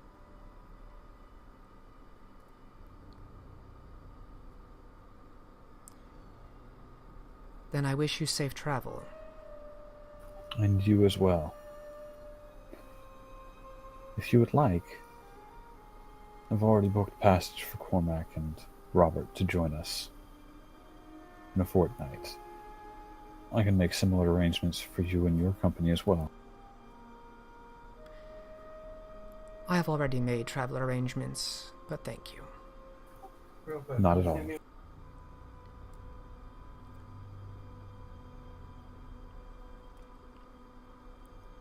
Lord Chamberlain. And she bows her head to you, dismissing you. Your Grace, good evening. And then he'll turn slowly and dip his head at Lydia. Good evening, Lydia. She smiles faintly at you. And then he will depart.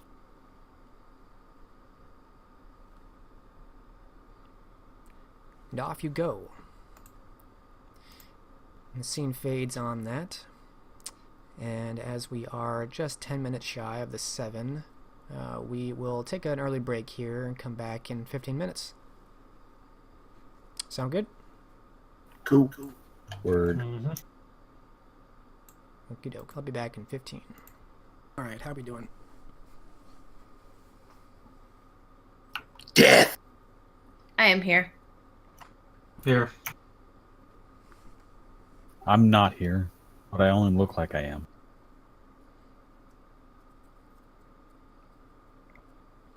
Present.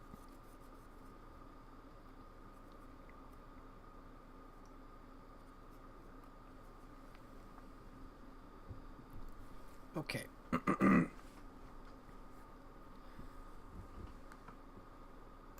Let us return.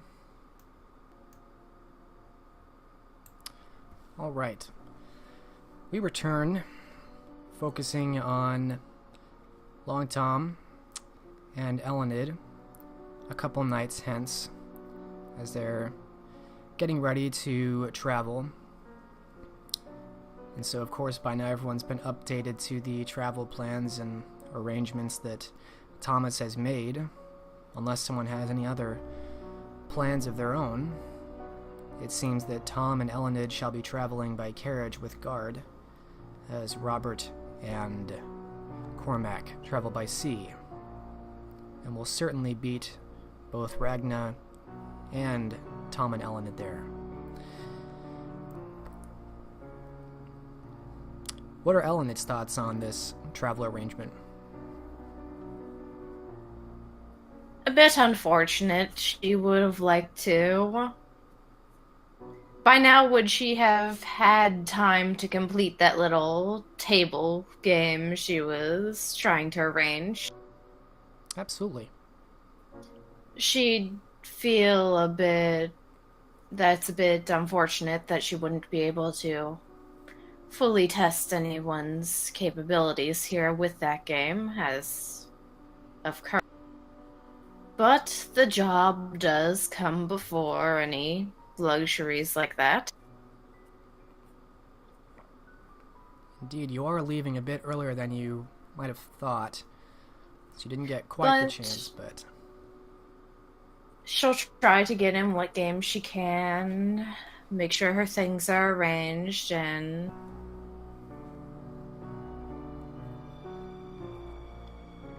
of course inform Gertrude where they're going. Gertrude seems very amenable to whatever traveling plans you have decided for them. She's very adjustable and adaptable that way.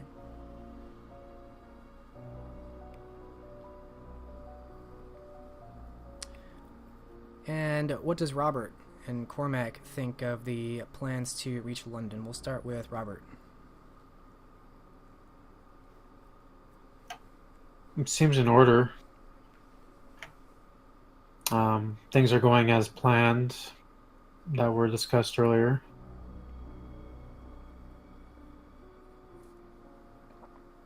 No strong opinion about taking the sea and beating everyone there. Maybe a little hopeful he can convince Ambrose. And Cormac? Cormac is also fine with taking the sea. He does tend to prefer boat travel over the much longer and more tedious overland travel. So he's quite excited to be on their way.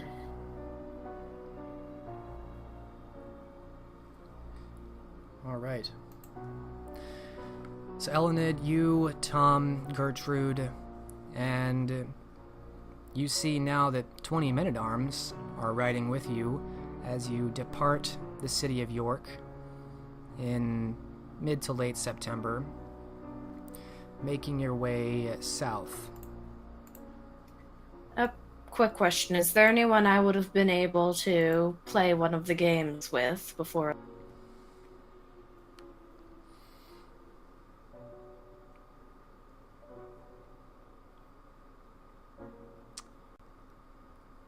I'm going to say that it seemed to pique Ragna's interest, although she got caught up with some business and was unable to sit down for long enough time to try this game you've constructed. But certainly, if it piqued Ragna's interest, she would have left it there for a time when she isn't so busy. Precisely. She thinks that when there's more time, then perhaps the two of you could play.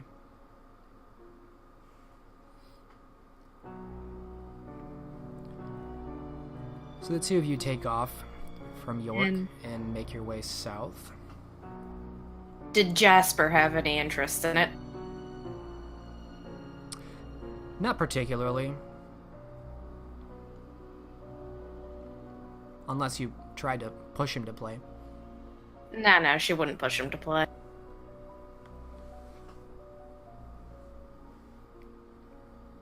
No, he prefers the real thing. He seems to appreciate what you've come up with, but unless there's a real battle to plan for, he isn't that engaged in it.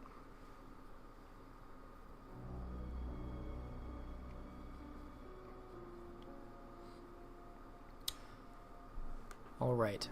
Fortunately, the roads from York to London follow the old Roman roads, and so they're a bit better constructed and a little bit better kept up. So traveling south through this will be much easier than, say, trying to get to Chester from York. Let's see here.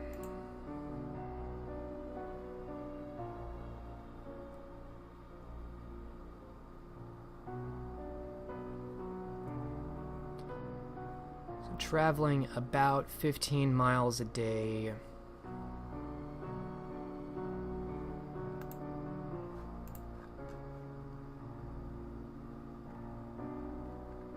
Just looking at some maps.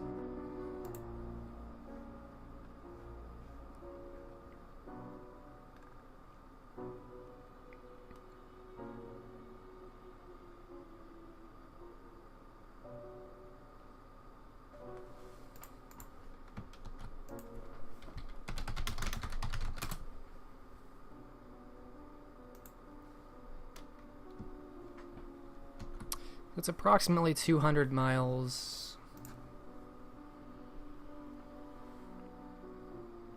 We'll say it's going to take you... I don't know. Just a bit more than a fortnight to reach London, which is probably about what you might have expected anyway. And so you'll be arriving in early, almost mid-October, when you get to London with your retinue. Although you will be arriving before Ragna and her entourage, and the Duke of York, as it turns out.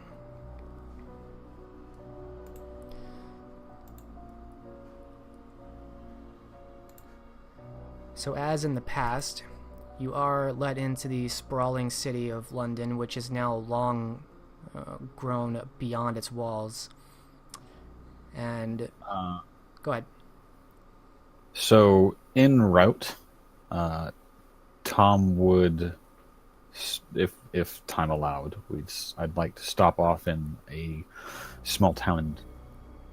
I've been debating on this, but I feel like leaving Jean-Marc completely in the dark. Well, maybe hash it out with Elenid. I'm debating whether or not to send a word to Jean-Marc about what we intend to do.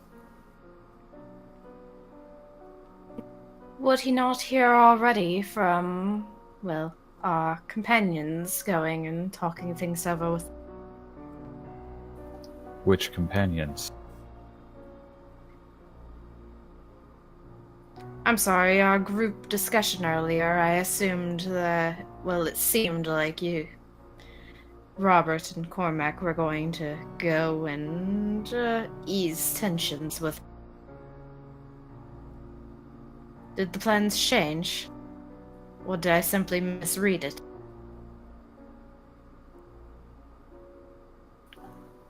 It was agreed that some kind of message should be sent to him, but given the time that's passed since you and Cormac left Bristol, I wonder if he's not going to beat us to London.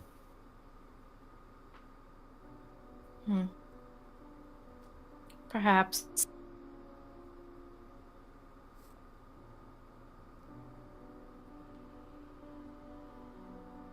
It's better to at least drop some sort of word so he isn't completely lost in his own thoughts. Perhaps simply a note that evidence is being presented in London to Prince Ambrose, and he would be invited to attend by the Gauntlet. That would be definitely amusing. You would also pique a bit of his paranoia.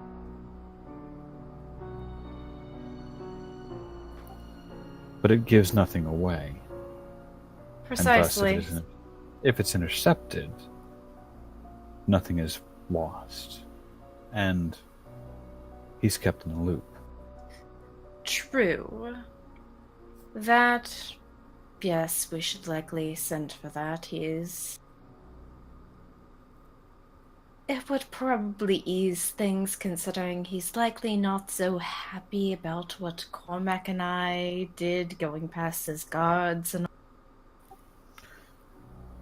Yes, at least it will show that fruit has been born from that endeavor.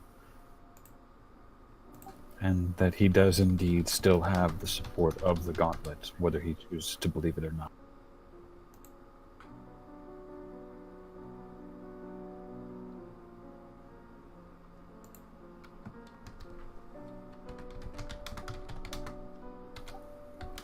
And so Thomas will send a footnotes version of the message he was originally intending to send. Either from Nottingham or Newark. Either way.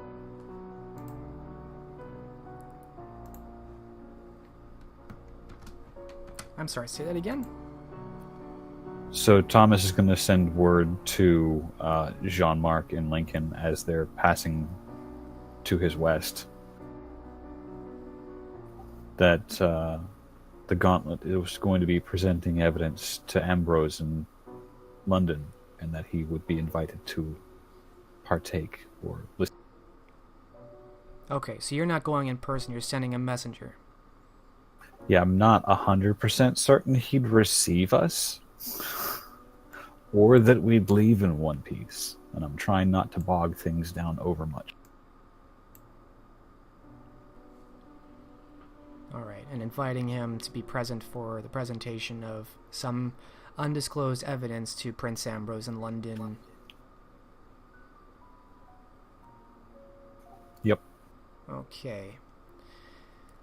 And unrelated, but while we're in that town, since I left my miniatures war game at Ragna's,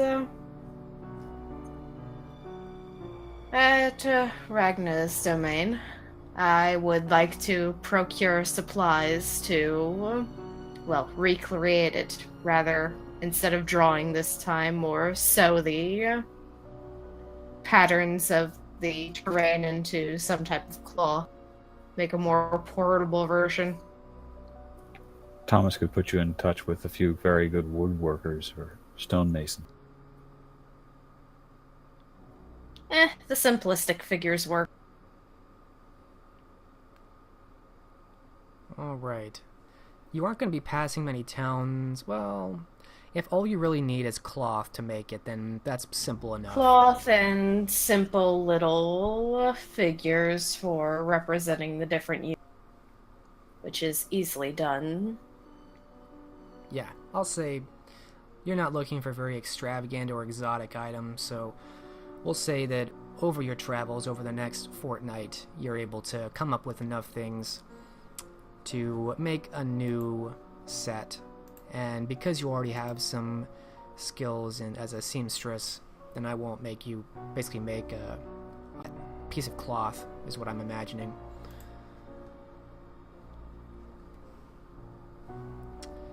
That is fairly on point. The next question is, will you reach Lincoln? Will you be sending this messenger who's going to reach Lincoln before Cormac and Robert perhaps get to there? So we will switch over to Robert and Cormac. Wait, I thought they were going direct to London. I want to make sure that's the case. They're also leaving a week after.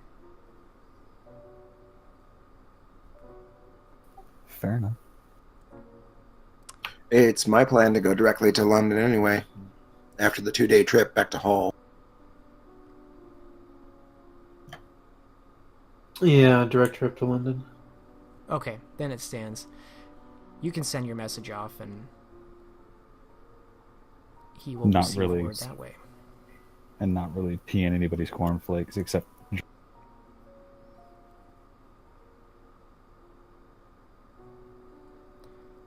Alright. So we'll say in one of these towns that you find some courier boy and pay him to deliver the message to the Tower of Lincoln, and that's done. And purportedly he's going to know about this. Whether or not he shows up or what he does with it, you don't quite know yet. But you're back on the road. Is there anything else you want to do specifically before reaching London? build rapport with the men, mostly. Keep an eye on morale, make sure everyone's in good spirits and is well looked after. If there's anyone who has a particular need as far as material is concerned, see that it's on a list to be addressed once we arrive in London. Charisma, leadership, standard difficulty.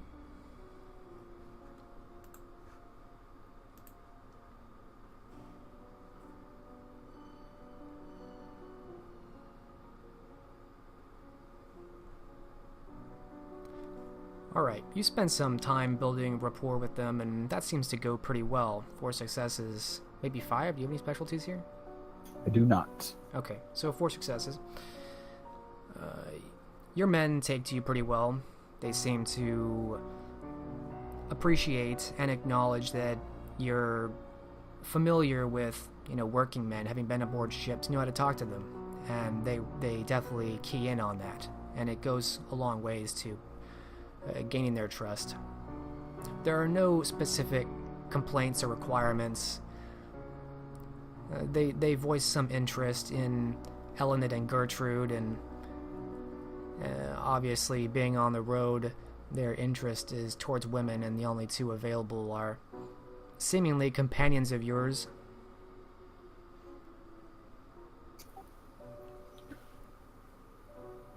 That'd be right.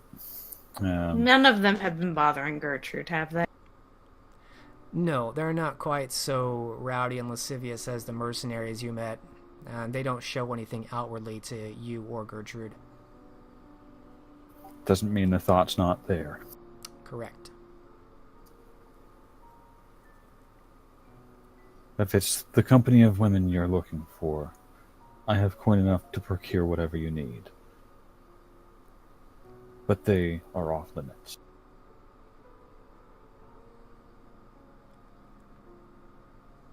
That's all you have to say. They fall in line and you don't hear about it or notice anything after that. Is there one among them that...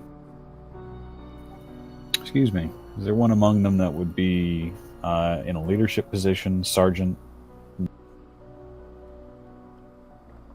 Not particularly.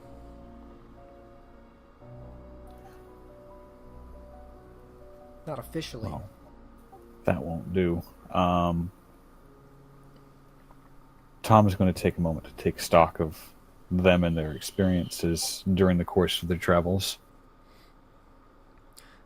I'll say with your number of successes as a leader of this band, you pick out who are the followers, who are the, who are the, not necessarily bad eggs, but you get a good kind of like teacher of the class. You know your class after spending this much intimate time with them. So you find out who the leaders are among them as well. Well, he'll call one out by name.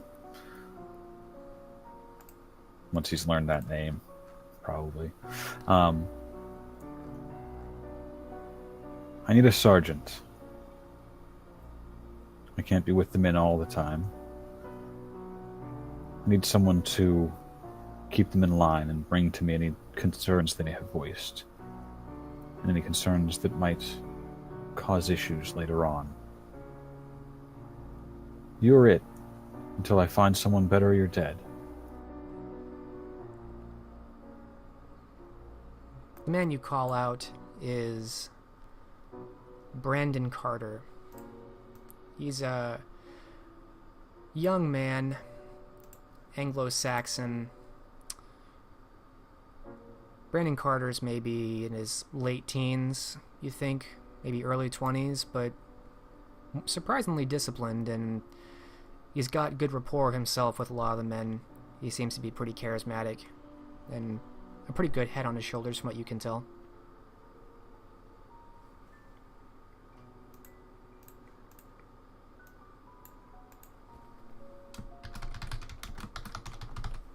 And he's definitely receptive to keeping the men in line. He seems excited for the opportunity.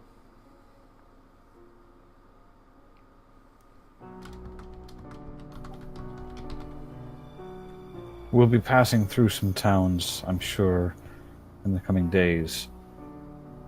And he'll peel off his purse and pour out a handful of coins. Make sure a good respite is had by all.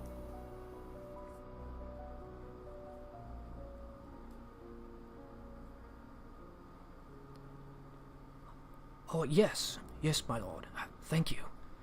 He looks up to you and look at the coins and very surprised. Probably the most money he's ever seen. And do yourself a favor. Don't ever malord me again.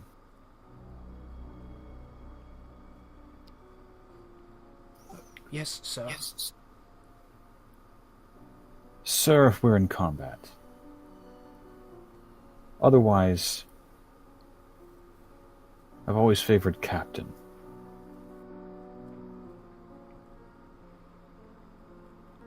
As you say, Captain. It's not quite the same since we're not aboard ship, but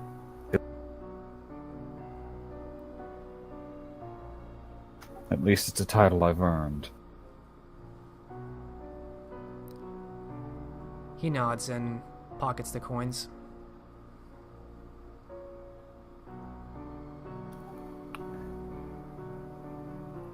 You just remember to make sure that everyone benefits from that. Of course, Captain. There's a Nods. good lad.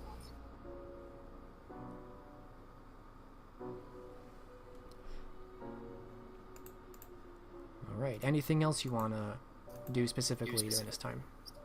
Nope. That'll Okay. do. Alright. So we will jump back and catch up with Cormac and Tom. Or Cormac and Robert, I should say.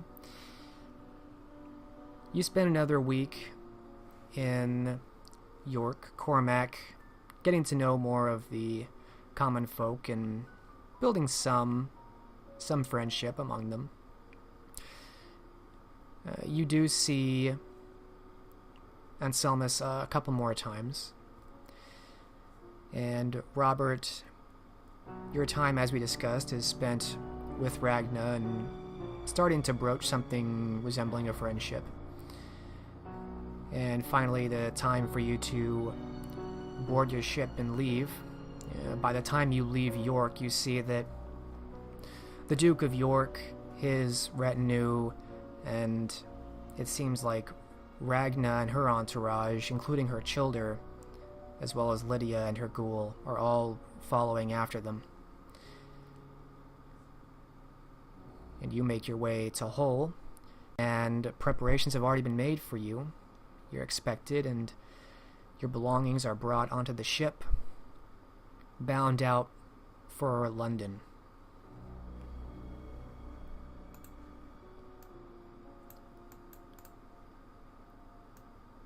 How long is this trip supposed to take? This trip will not take very long at all. I'm gonna say on the 4th night you arrive in the port of London. That is to say, maybe they arrived earlier in the day, but you awaken and you are in the port of London.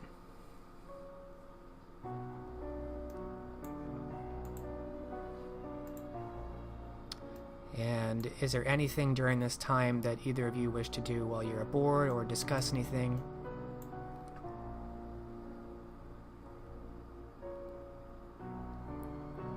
Cormac would be interested in playing Elendon's game. Oh wait, no. She took it with her. Mm-hmm. No, I left the first one behind because Ragna had an interest in it as a way that she could play it while she was gone. Oh, well, he wouldn't take that from Ragna. So no, nothing much he wants to say. Well, I mean, Ragna does need someone to play against. Presumably it's still back in York. Who knows? So you definitely have some time in London, just the two of you. You've arrived long before the Duke, Ragna, or your companions. You, based on your rough estimate of travel, you think you have a little bit more than a week before you expect to see any of them. Maybe 2 weeks before, a little bit more than a week for any of them. So you have that much time, we'll say 10 days in London. What do you do?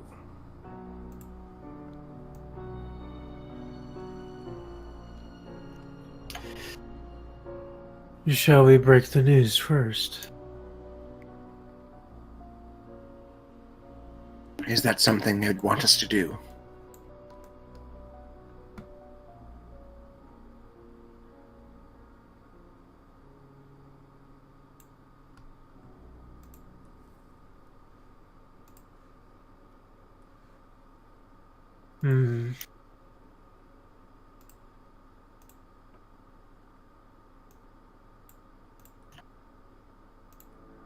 I suspect he'd like to be here for it, but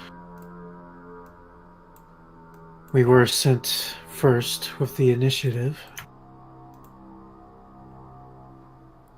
Every moment we waste is a moment that Ragnar can get closer.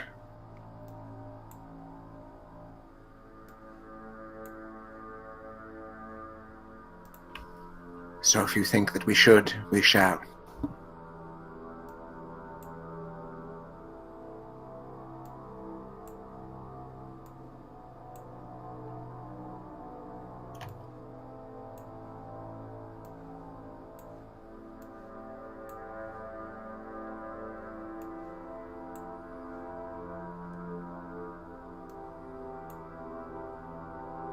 I wonder how long it will be before de Martinique's men come looking for me here.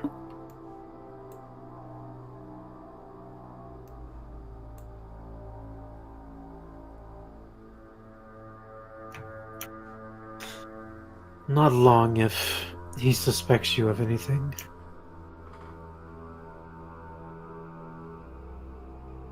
That's right, we didn't tell Robert about that, did we?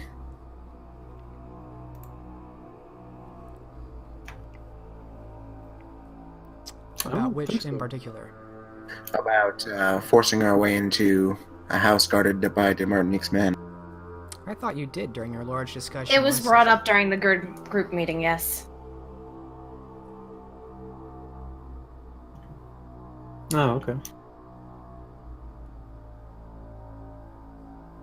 He has a lot to suspect, actually. And he is probably gathering a force, though. Perhaps any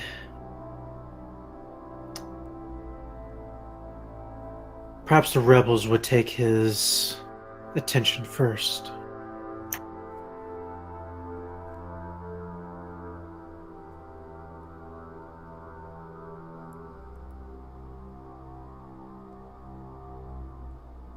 Perhaps, perhaps not. It remains to be seen how long I have.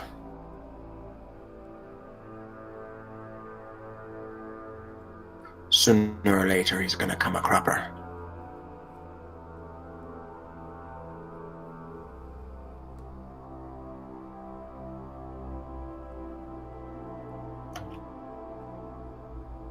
Well then, it's not like we do not have evidence that supports him.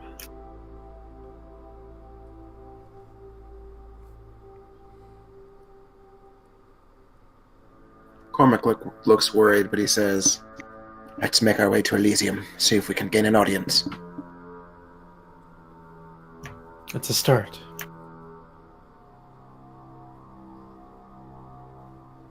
I won't beg for Ambrose's protection, but perhaps he'll be willing to give it anyway. Anything is worth trying at this point.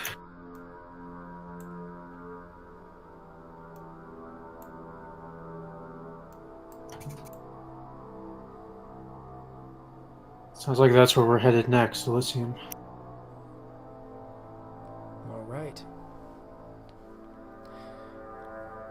Two of you make your way off the docks and through the streets, back the way you recall,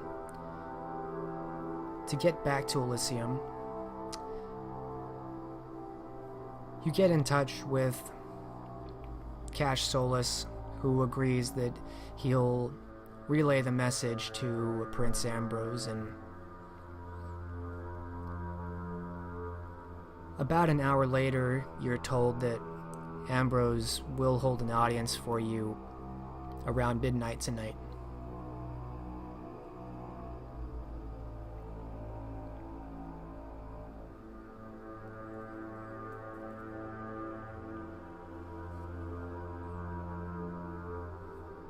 Which is in a couple hours at that point.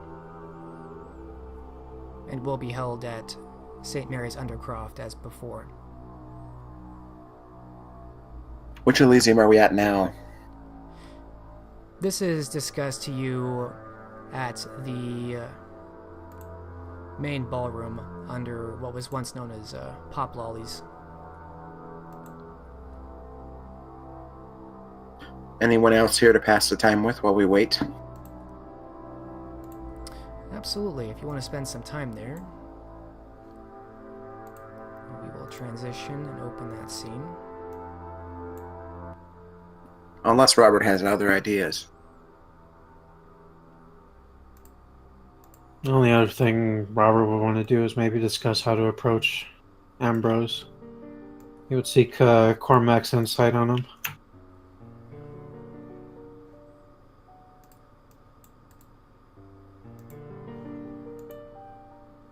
Cormac does have some insight on that.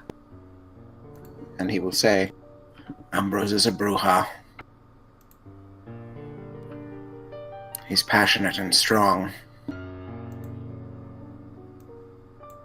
but he doesn't tolerate any shite.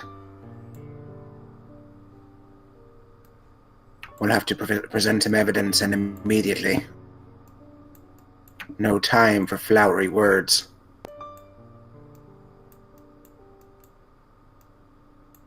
A decisive strike, if you will.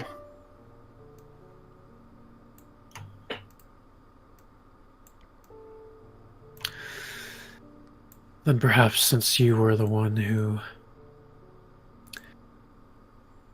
collected the information firsthand, it will fall upon you to relay the events. I will speak when I must to relay information, but Ambrose and I have never been on the best terms. It's better if you do most of the diplomatic talk. With few flowery words, as you put it. Just enough to get his attention. Let's not try to anger him again.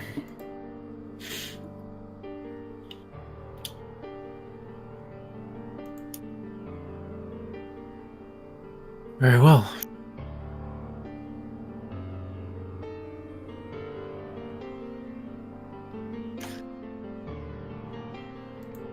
Robert will think about what to say.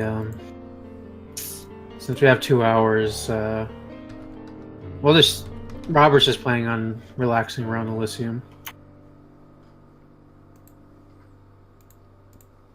All right.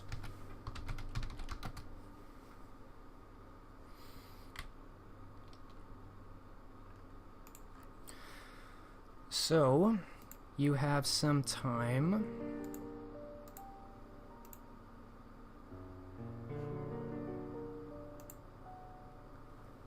to think about what you're going to say. And the individuals you see in Elysium, in the ballroom beneath the brothel,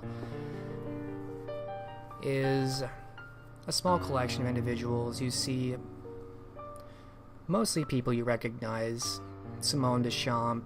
You see an elderly man that you haven't really met, but Cormac is familiar enough with London to know he goes by Mordecai. He's something of a financial mogul in London. Bella Matea, of course, is a staple in Elysium. The sheriff is spending some time here as well, and Helen is, of course, here with sharing company with Bella Matea. And there are various other neonates who hope to chance upon some notable gossip or interesting development through the grapevine, but have yet to make a name for themselves.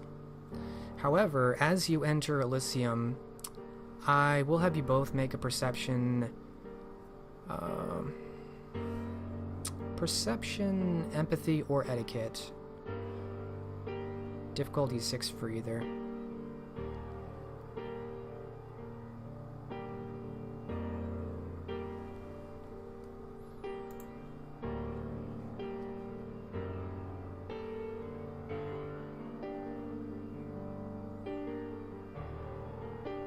Alright, 2 successes from Cormac, and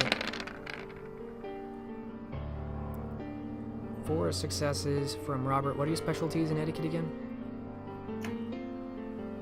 Court something? I did empathy, but oh, okay. probably doesn't apply. My empathy is the truths. Nah, not really applicable. But 4 successes is still a lot. Cormac, you know that specifically the neonates are giving the both of you a good amount of space as you enter, and they look a bit intimidated, more so than you recall last time. Robert, you're picking up a bit more. Specifically, they're staying away from you, and many of them look at you with fear.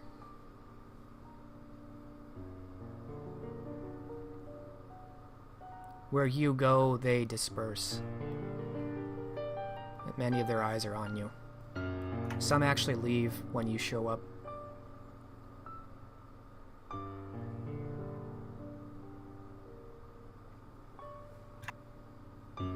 Perhaps the first stop is to speak with Bella.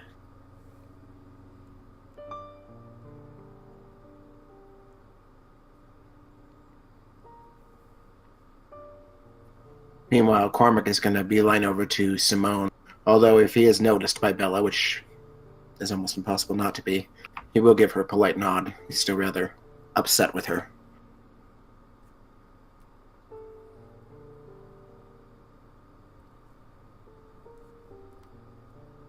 She gives you a look in exchange, but does not return the nod. She doesn't seem very pleased with the sight of you either. You make your way over to Simone, who is sitting quietly, her eyes wide and alert, ever vigilant. She seems to tense up as you approach. You again. I should have expected you to return. What now? May I sit with you? Only for a moment. I won't take too much of your time. She looks at you with narrow, suspicious, even angry eyes, but says nothing. He will sit anyway. Come to force more out of my mouth.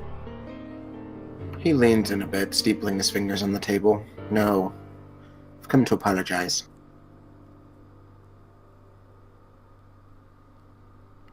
She blinks a couple times. What we did to you was inexcusable. And having experienced what you experienced firsthand, I can say is certainly enough to scar the psyche.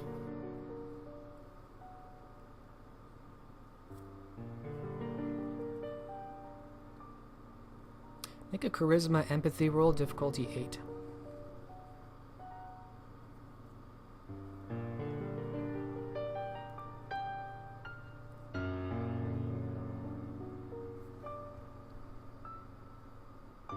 Two successes. You see her angry demeanor soften a bit. She looks scared and sad. You saw it? He nods, in full detail.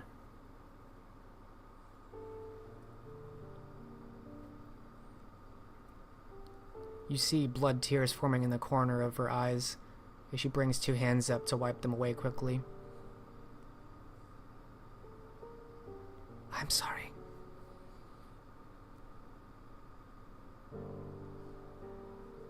You have nothing to be sorry for. We forced it upon you. I did it willingly. And even I wish I hadn't.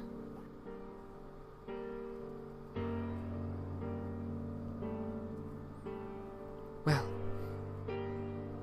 thank you for coming to sit and say this. She folds her arms in front of her. He'll nod, unsteepling his fingers, and make to stand. She grabs a hold of your hand before you can rise fully, and leans across the table to you as well. Her eyes are wide, and she gives you this look as you've seen in the past when you ran into her before.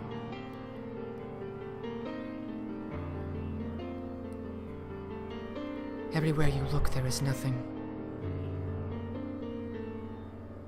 Where you have not, lies your answer.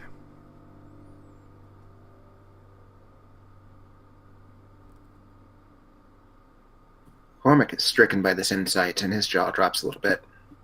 But he quickly shuts it. Thank you. I will take that under advisement. And if there's anything you should need from me, please do not hesitate to ask.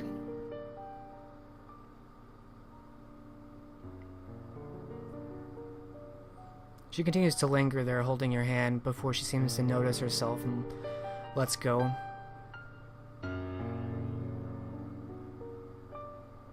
This is not the dangerous part.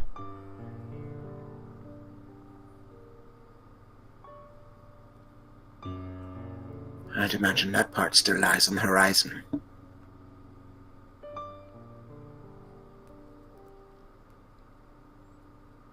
She rises from her seat, holding at her arms, her shoulders, looking uncomfortable and walking away quickly.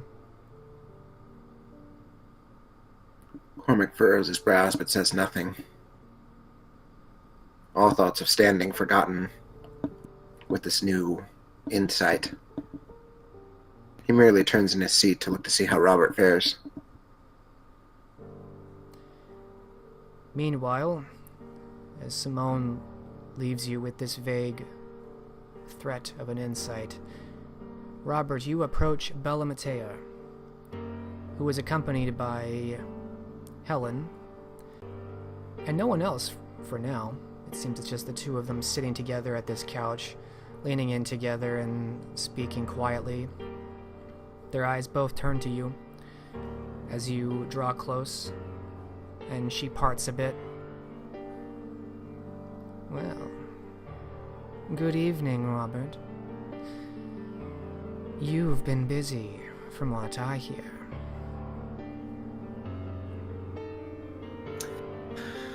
Indeed I have.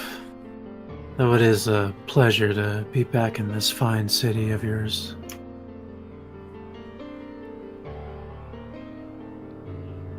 I wonder how much of a pleasure.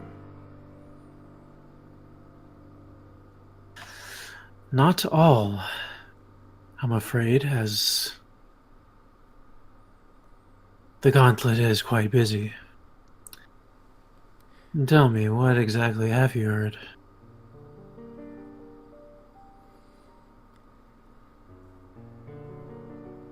Are you here, I wonder, to cart off another one of these poor neonates, staked and dragged?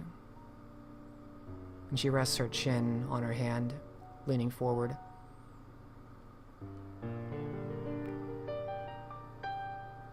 No, I seem to have misplaced stringing up poor neonates in my list of things to do.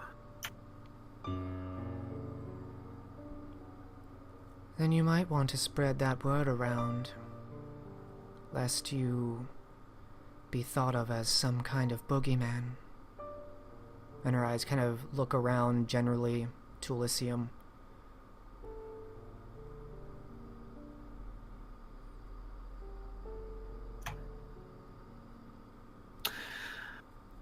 Perhaps. I don't think the neonates are willing to listen to me. Can you blame them?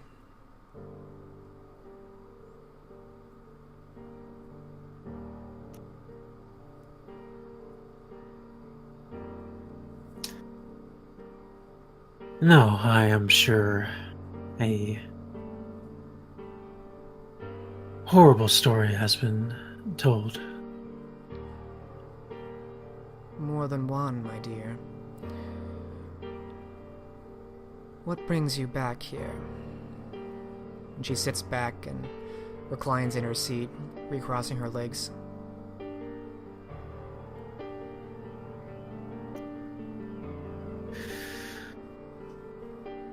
A simple meeting with Prince Ambrose. Oh, that should go over well.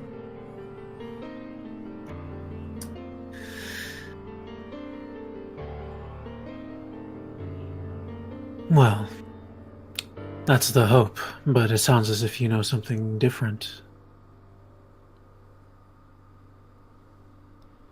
She puts on a sheepish and coy look, kind of tilting her head, as though ignorant.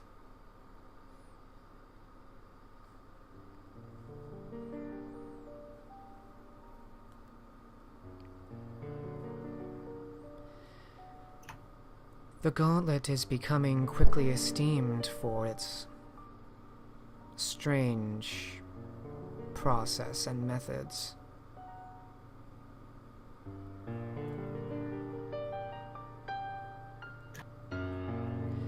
colluding with rebels, digging through dead Cainite manors.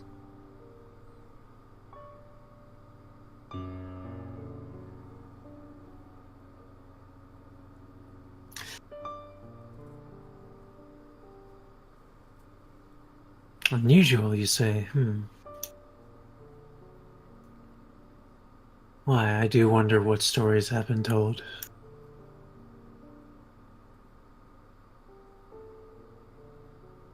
She grins.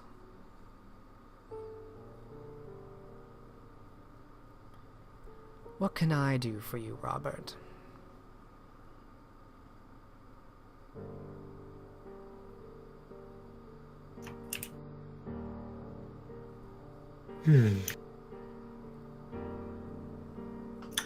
You seem to like a good story. She exchanges glances with Helen. Do come with a story, then. Helen seems to perk up.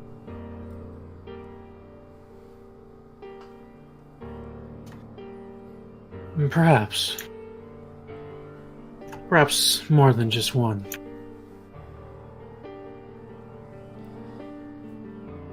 Then please take a seat, Robert. Stories are best told when comfortable. And that they are. Robert will take a seat. She motions with her hand for this cushion next to her. And you realize it's not a very large couch. It's really meant for 2 people, but she seems to motion you over anyway.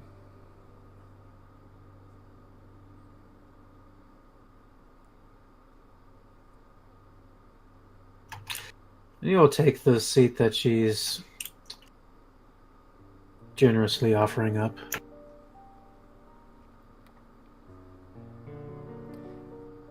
You're definitely a bit squished as she kind of curls up her legs and is pressed up against you somewhat. And she turns so that her elbow is on the backrest of the couch. What story do you bring me?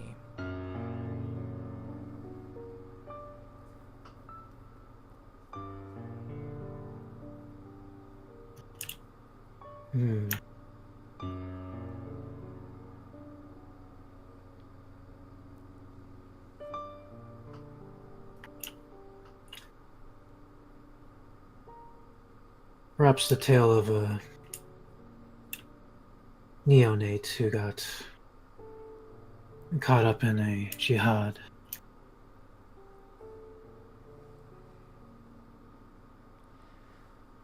A common but tragic one. Yes.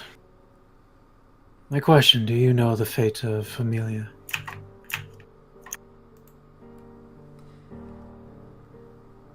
Given the state that she was dragged out in, and by whose authority, I can only imagine. What I imagine is that she will not be returning. Then I can dispel that imagination and make it fact. She indeed will not be returning.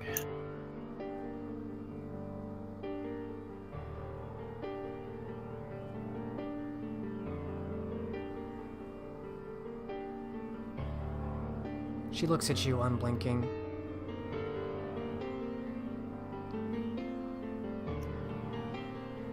Yes.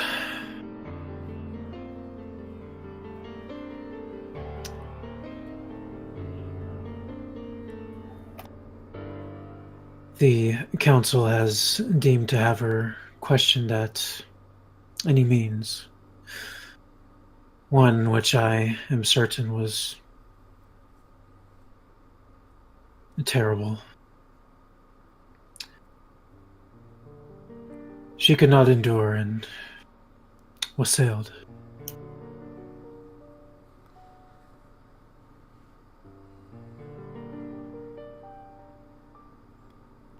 She brings her thumb to her mouth and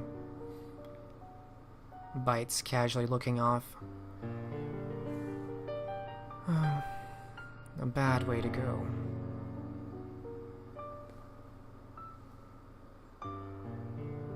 I would not tell that detail to the rest of these neonates, my dear.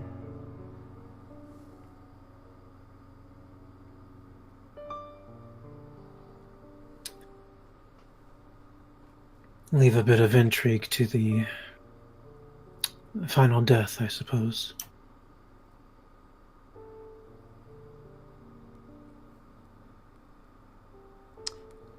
I'll have you take a charisma etiquette roll. And actually, Cormac, you can give me one of those too.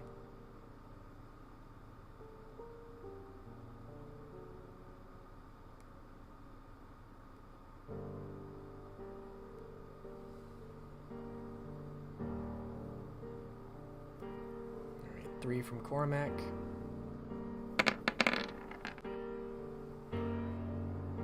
Ooh. 5 from Robert, or that'd be 7, I think. 7. Okay. It's more for my personal knowledge.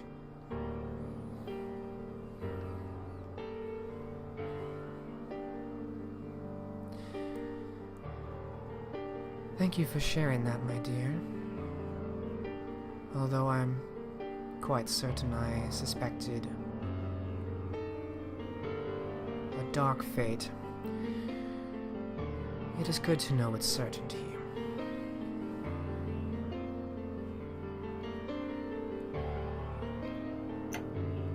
Yes.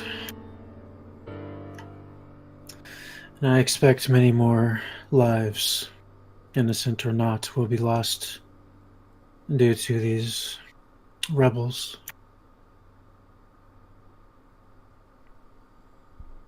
The rebels, yes.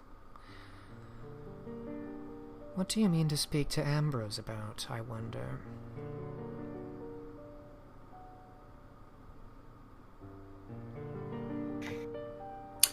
Things of a similar nature.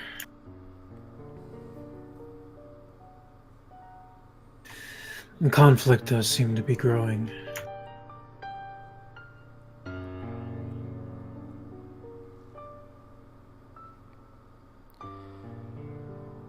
Well, I have some news of my own that might be relevant to your discussion with Ambrose, but I would not be able to say unless I knew what you were bringing to him.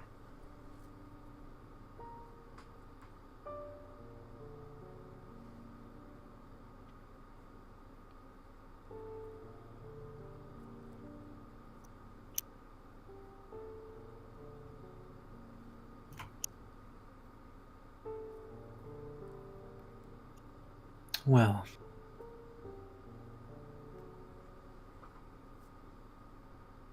the exact details will have to wait to be made public knowledge, or the knowledge of Elysium. But perhaps a tidbit. Yes.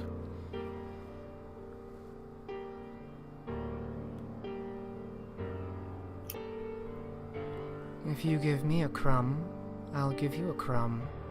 And she smiles, leaning a bit closer.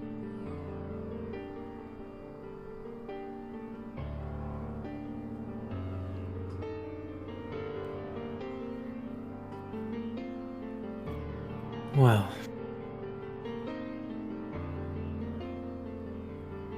I can't say I know the exact motivation of the rebels, but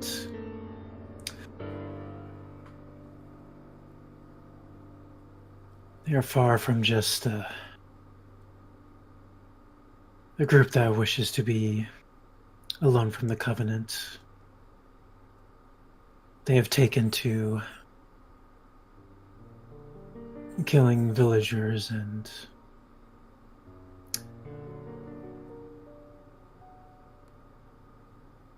others that were sent after them. The villagers were not, I assure you.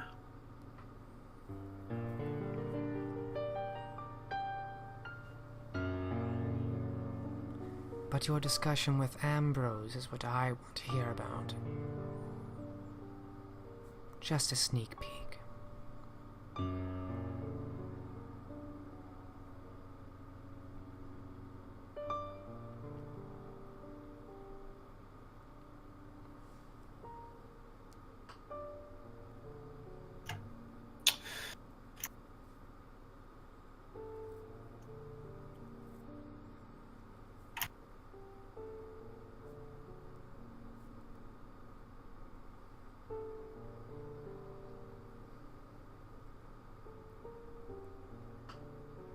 The rebels, I think, are just a part.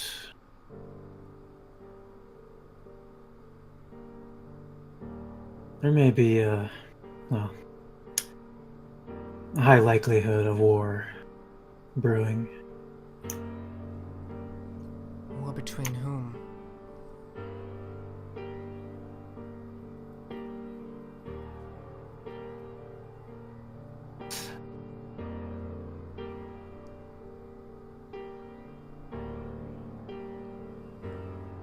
That remains to be seen. Oh, you. She narrows her eyes, smiling. Well, perhaps a crumb for you, as you've entertained my wiles. A messenger arrived here just a night ago. A messenger meant for Ambrose from Ragna. And she blinks at you, smiling. Where did you say you came from, Robert?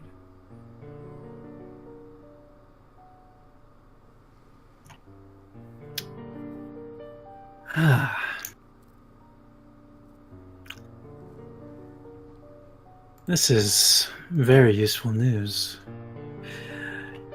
York, if you're curious.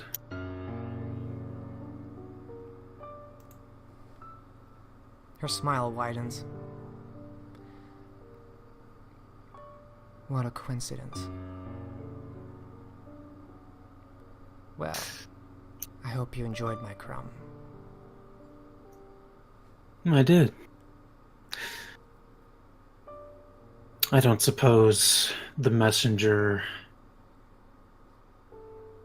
is still around.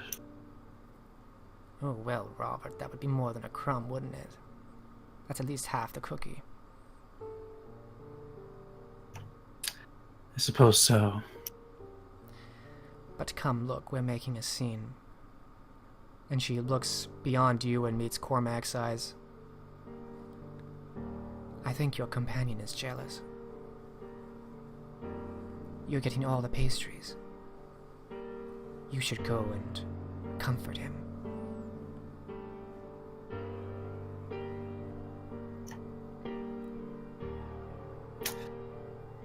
It is as you say, he does look famished. She smiles again.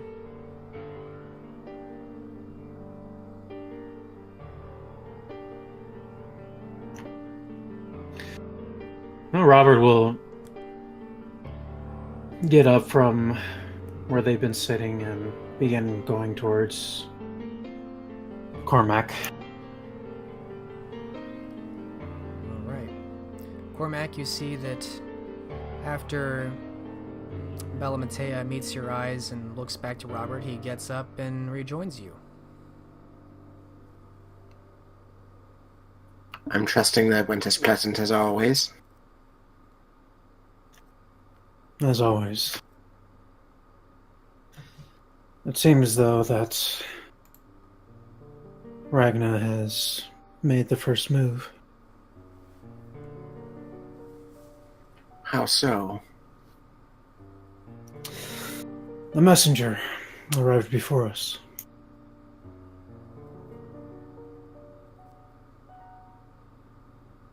Now, what exactly could she have to say to Ambrose that would require a messenger? That I am quite curious of myself.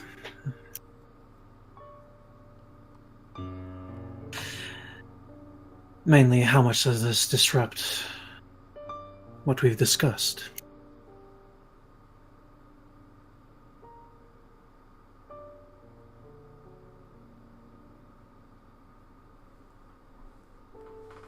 We should proceed with the plan.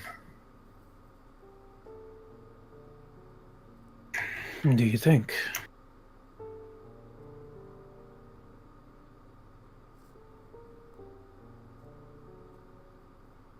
What would she have said about us? She doesn't know anything.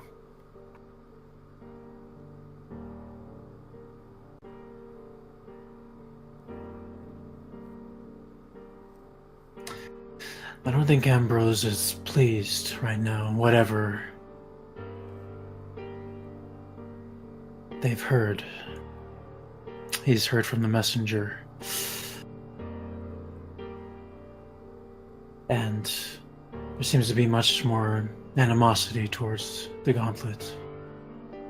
Perhaps related, perhaps not.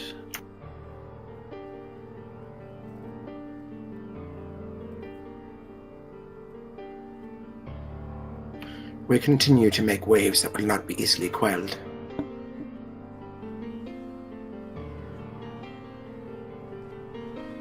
No, they will not. Doesn't mean we should stop rocking the boat.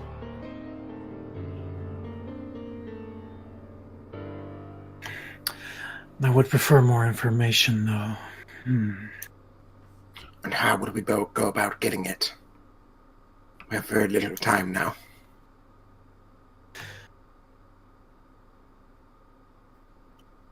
We have a week.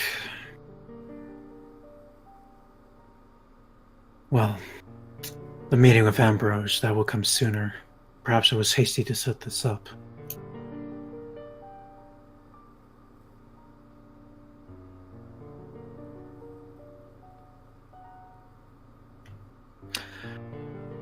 I've relied upon the Nosferatu before, but I wonder if there's any prior here that knows anything about this messenger.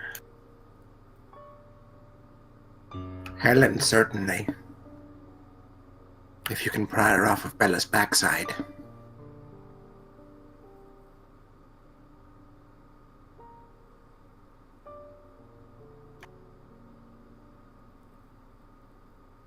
She may be a start.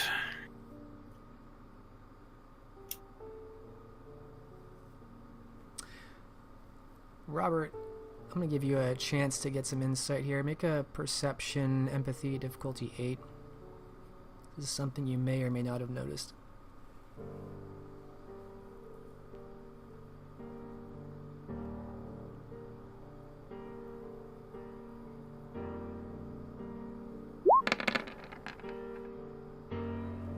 Two successes. Nope, that's difficulty 6, so that's no successes unless you have a specialty.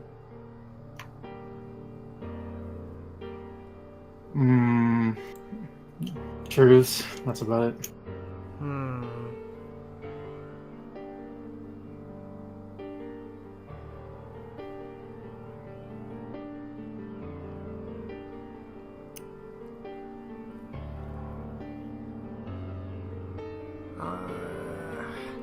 That's a stretch for what I'm thinking.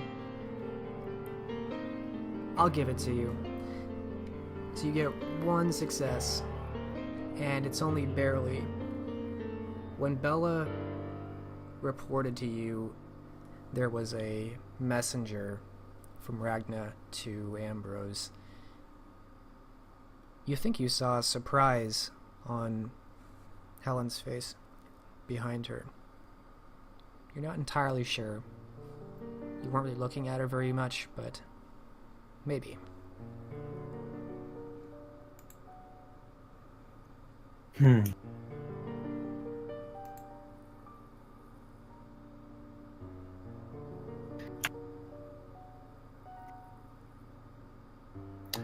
I think Helen does know something.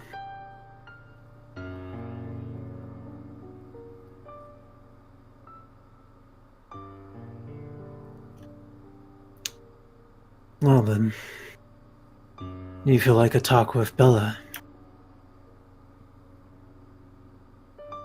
What could I possibly have to say to her?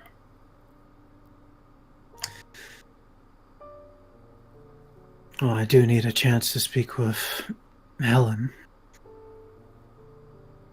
As if she'll allow it to happen. But very well, I'll throw myself upon the sword for you. And let her denigrate my boots and everything else about me she doesn't like.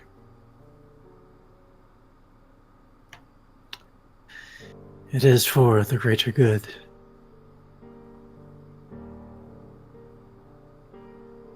I simply hope she holds her tongue. I'm not in a mood for her banter tonight.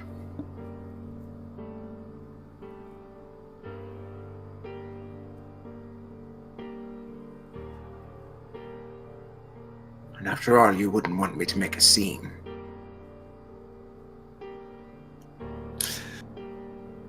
No, I don't think we need any more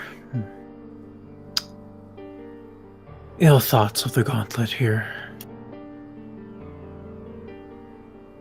Oh, it won't be the Gauntlet there's ill thoughts of. Just more heaped upon me, I should think.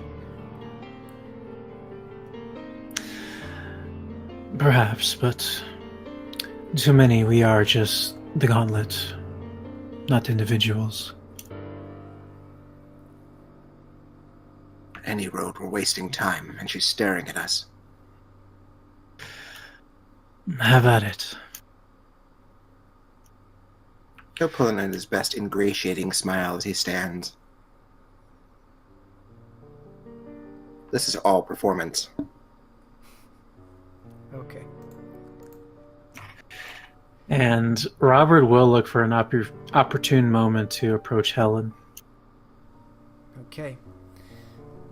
So as the two of you work to coordinate this joint assault on the Harpies, I will have Cormac roll manipulation etiquette, and Robert, you will be looking for an opportunity to intercept, so I will take a perception etiquette.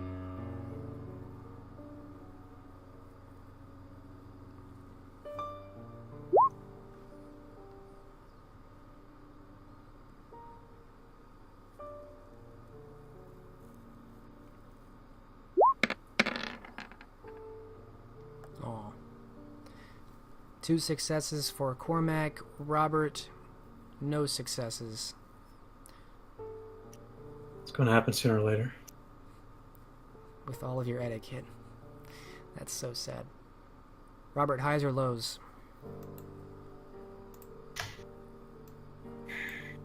Hi.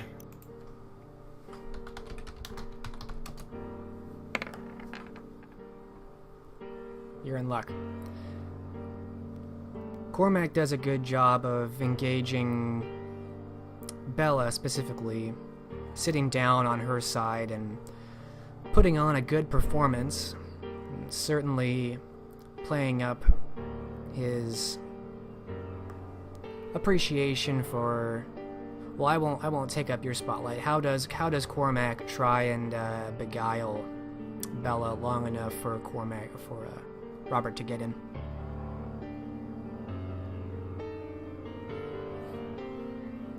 He's going to sit down next to her, and at first he'll compliment her dress and remind her how long it's been since they've seen each other. Too long. It's been months at least. And that he always... Go ahead. Go ahead. And that he always enjoys their little chats.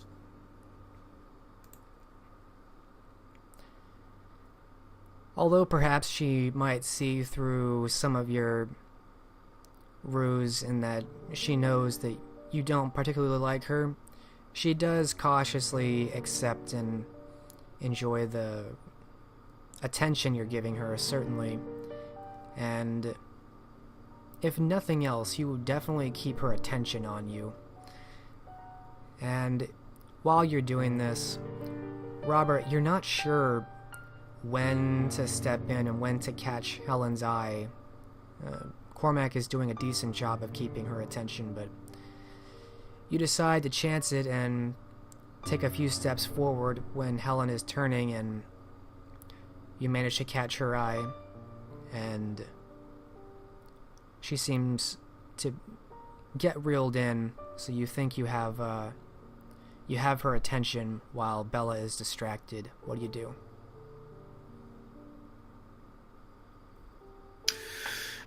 He'll play the etiquette properly for the greeting. He knows he won't have much time, so he'll go at the angle for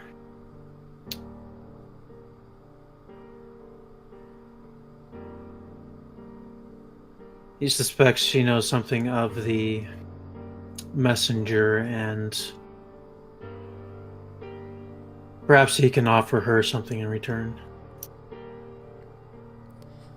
Well, she explains to you that she was very surprised to hear this. Bella hadn't said anything to her about this messenger from Ragna to Ambrose, or that this messenger just arrived.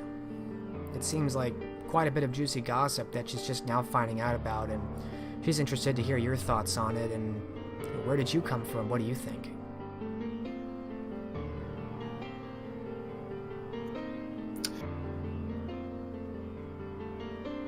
That raises questions of his own if this is the first time Bella has shared this information.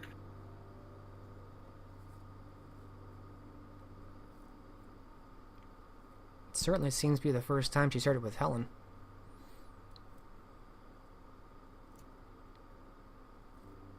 And with all the time they spent together, that seems odd.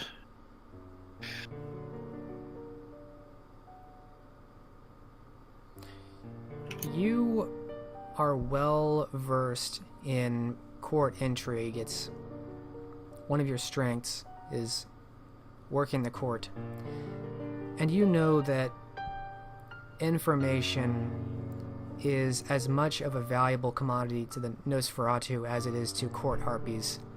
And something like this could be seen as one of those assets to give up, to present at the right time. Perhaps she thought it was more valuable than idle chit-chat to Helen. Or perhaps she didn't trust it with Helen. Until now.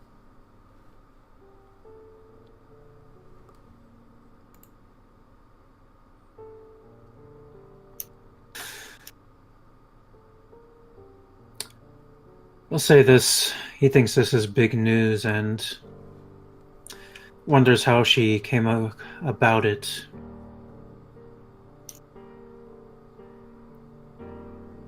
Maybe seeing if Helen can think of any names that might have mentioned it to her. How Bella might have gotten this information? Yeah.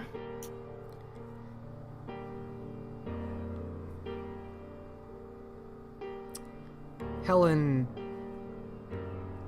kind of laments to you that there are some contacts which will speak to Bella but not her, and she is aware that Bella herself has some better contact with the Nosferatu than even Helen does. Maybe that's how.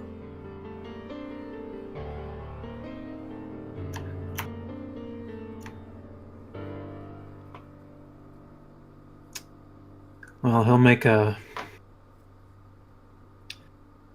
vague promise of letting her know if he finds more information on this. And thanks her for her thoughts. And it's just about this time that Bella turns to see the two of you discussing. I hope I'm not interrupting. We got so enraptured in our own chit-chat.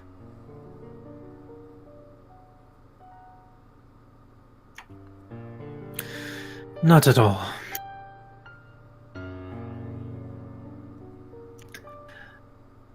I am curious how London is faring these days.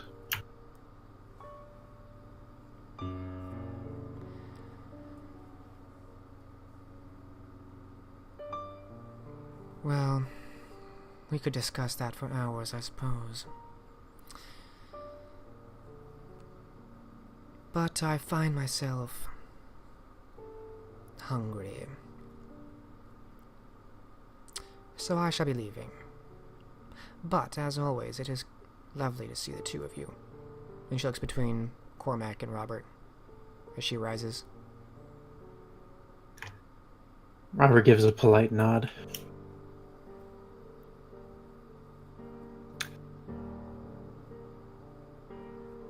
Till next we meet, then.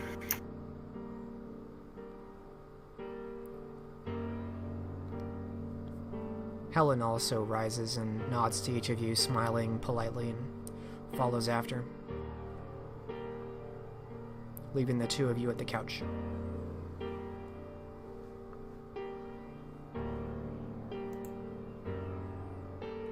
Anything? He says when they're gone.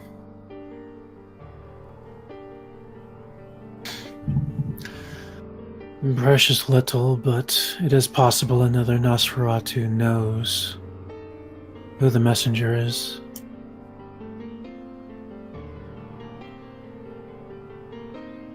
Yes, but do you have a way to contact them?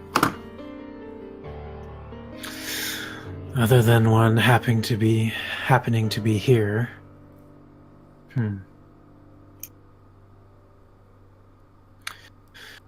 Robert thinks back for a moment. Yeah. He did have contact with Apples, but he didn't really have a way to contact him, if I recall.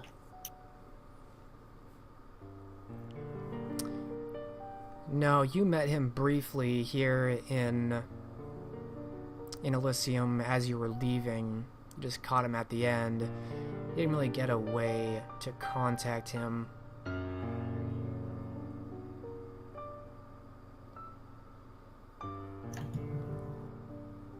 Well, hoping that he'll have the magnificent luck that Apples is actually here. He'll heighten his senses and just look around, seeing if he's in a dark corner, like where he was last time, maybe.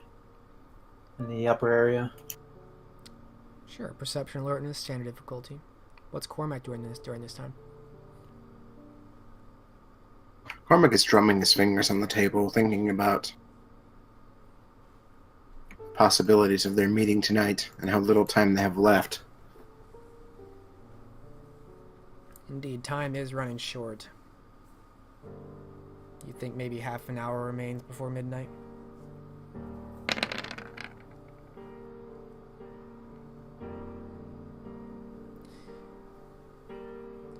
Do not see him right now. He's either well hidden or just not here. Assuming no other Nosferatu. Neonate or not. Not that you see, or none that are appearing to you.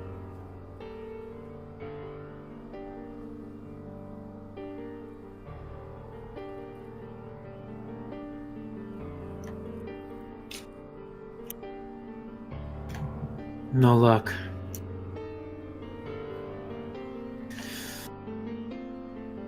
Perhaps we should... I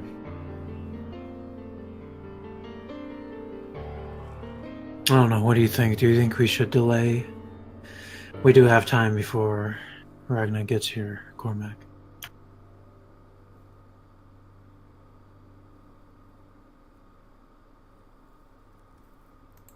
We can't stop the meeting now. But perhaps what we choose to tell him we can curb a bit.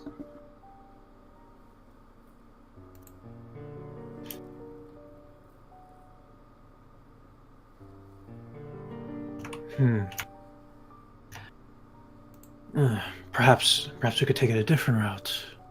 You said there was a Nosferatu that was cut down, yes? In the vision, you mean? Yes. Yes.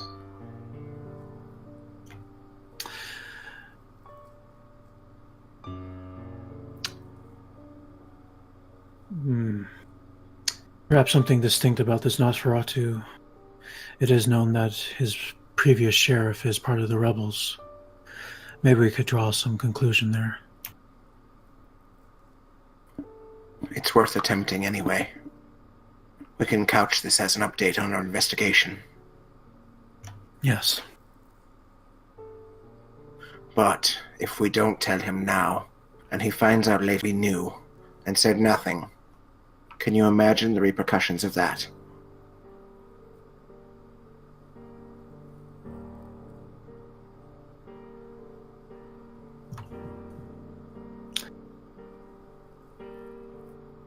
I imagine it would be quite terrible. Well,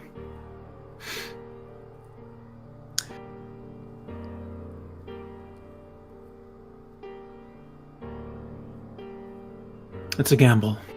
It really is. Let us make for the Undercroft. Perhaps we'll decide when we're in his presence if he's in a mood to receive the information. Very well.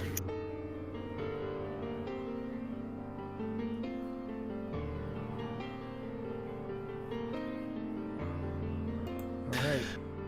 Two of you make your way out of Elysium and towards your audience with Prince Ambrose.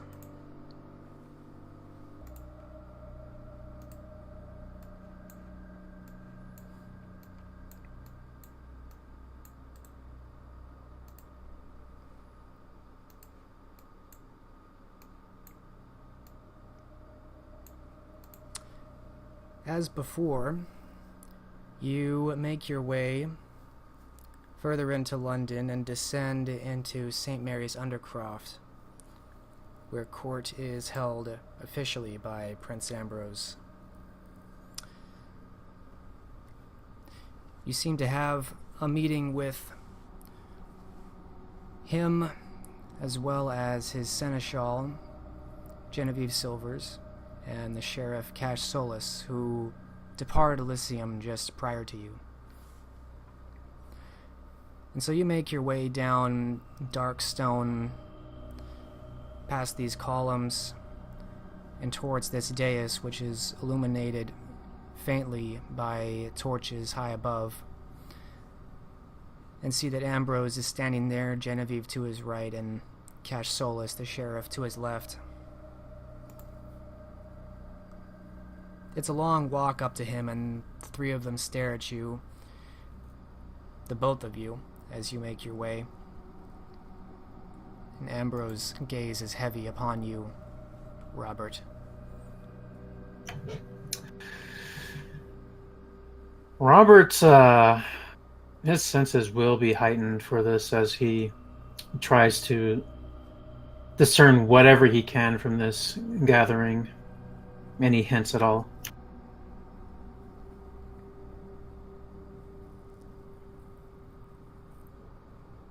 Alright. How is Cormac doing as he makes this walk through these column halls towards Ambrose? Cormac maintains a dignified posture, far at odds with the uncertainty he feels now. He can't help but look at Cash, who's looking at him, and Robert tries his best not to look at Genevieve.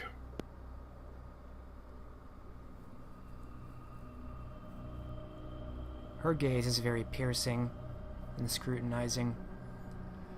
Finally, you reach the space in front of the dais where he stands and looks down at each of you. He looks to Robert first before speaking up.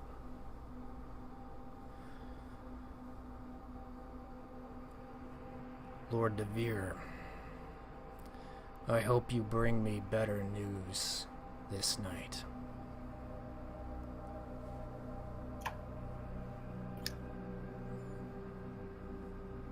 My prince, I hope I do have better news for you. I hope things are well in the realm.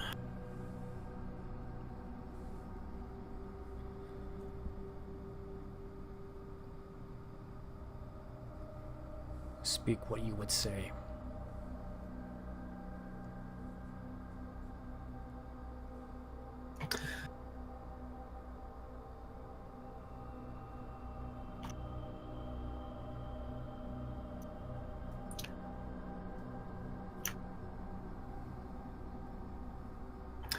Well, first, Robert is going to do a check and see if he can figure out anything about Ambrose's mood right now. Sure. Perception, empathy. Standard difficulty. Auspex does not lower the difficulty for empathy checks. Okay. If you are using an Auspex power, that's different.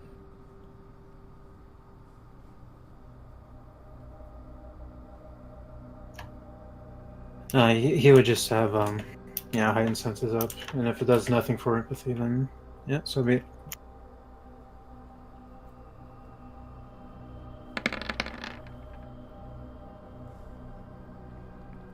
Three successes. He's guarded. He's not happy to see you. You can tell that. And there's an undercurrent of frustration, anger. It's controlled for now.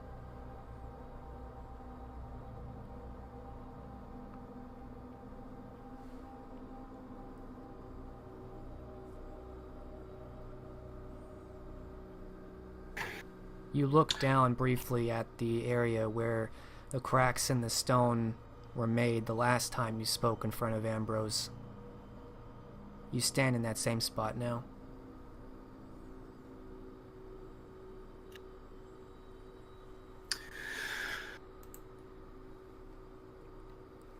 Well, I sought to inform you on how the investigation is progressing. And I think I have information you may be able to focus on with a different lens.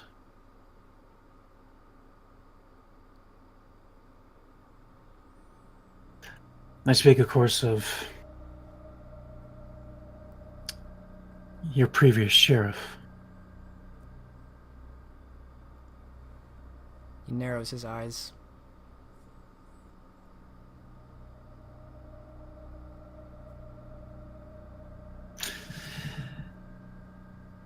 Have you been informed that he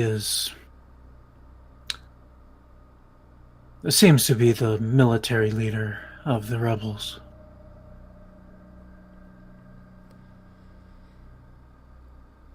I have been informed that he has joined their ranks.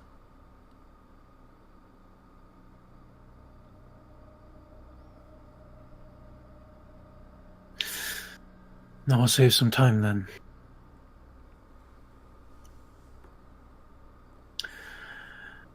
I believe we have confirmed that there was a Nosferatu inside at the demise of the last Gauntlet. And considering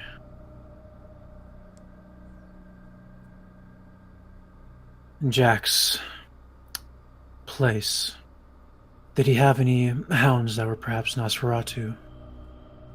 Or any contacts of that nature?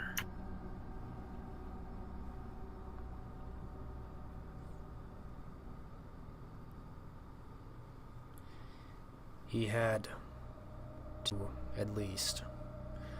One assaulted the Tower of London and was staked for the sun.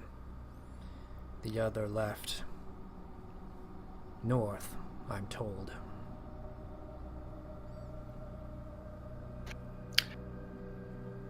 The one that left. What was his features?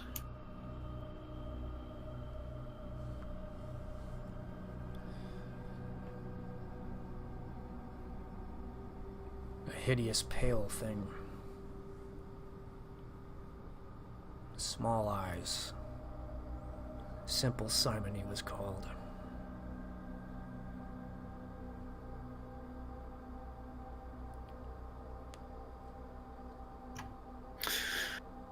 Robert will turn his head towards Cormac.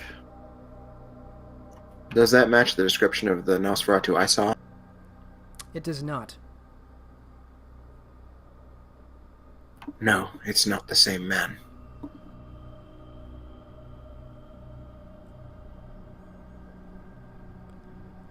The Nosferatu are many. Even among the Covenant princes, we cannot account for each of them.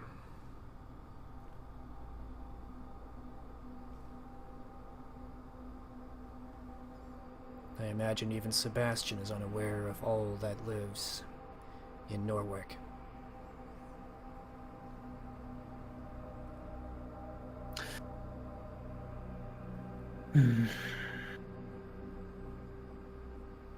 Well, it was worth a try to draw a conclusion, connection of some sort. Tell me again how you found this information. About the Nosferatu. He nods. There are some who still exist, my lord, with powers over the dead. One such, now deceased unfortunately, gave unto us a vision of the final nights of the Gauntlet.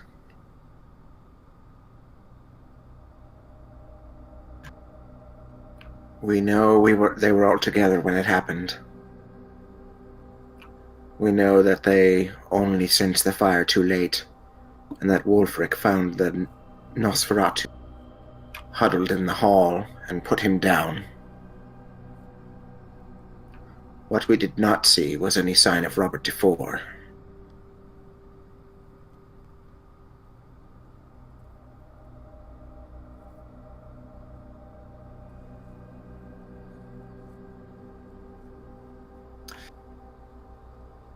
And this, at least in part, matches what Simone has seen.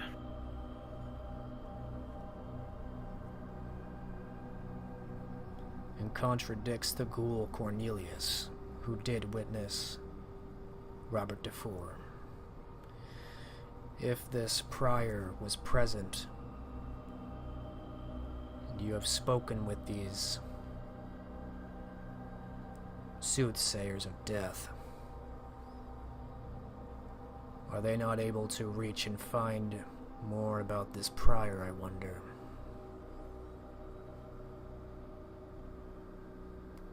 Unfortunately, our soothsayer has gone to a place beyond our reach.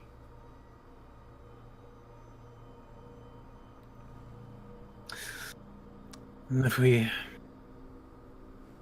perhaps had the remains of the Nosferatu, I do think another clan, Giovanni, are in town.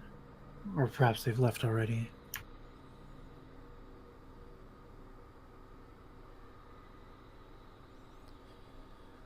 Ludovico Giovanni holds an outpost in London, where he retains messengers. I know little of their trade.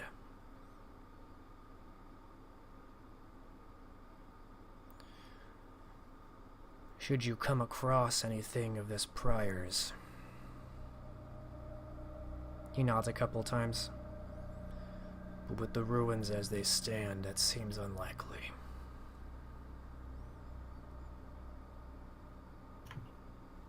Very much so. The objects we did find were quite lucky finds, to say the least. Hey, Cormac, I'll have you make a manipulation subterfuge on telling him that your soothsayer is gone. All he said was he was at a place beyond his reach. He's not really lying.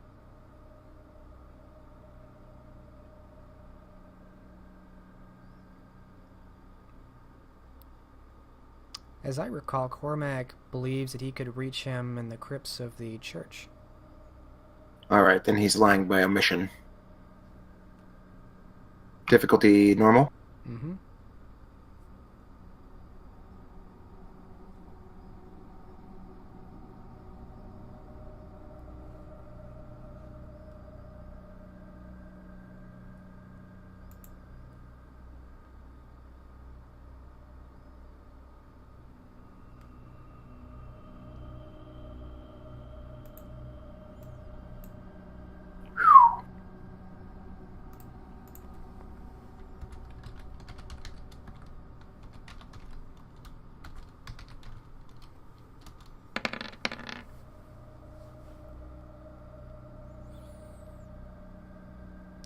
He looks between the two of you, interested.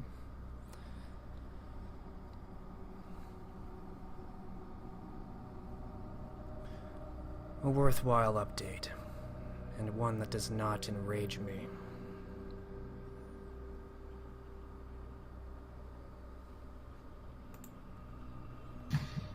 There is something else I think you should know.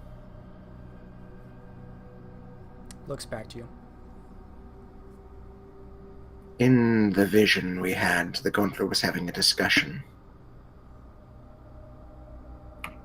Ragnar's name came up.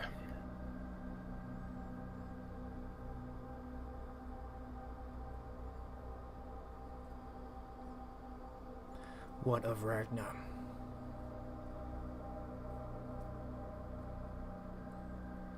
Wulfric, at the very least, believed she could not be trusted.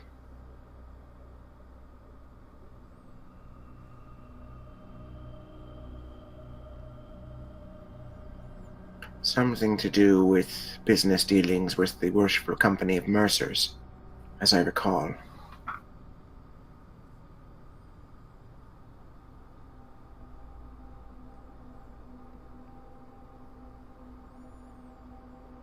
His eyes narrow a bit. Is that so?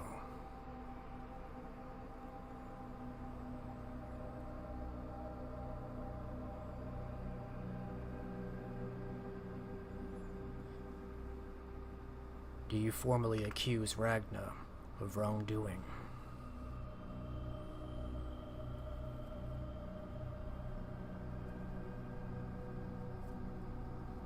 No, my prince. That would be beyond my ken.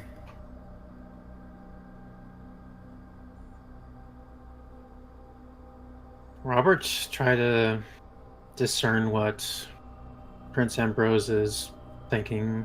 Well, is there any surprise at this news, or was it expected? That's of that nature. Sure, perception, empathy. Difficulty here is going to be 8.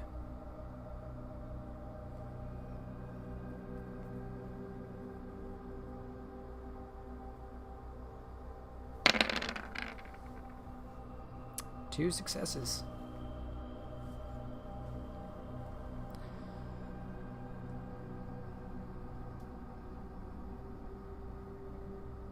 He doesn't seem surprised, although that was quite apparent. He's certainly not faking surprise.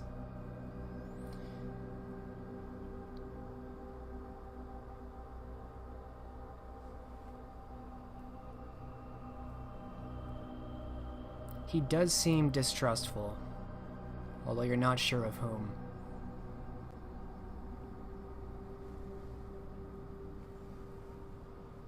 There are other things which have come to light.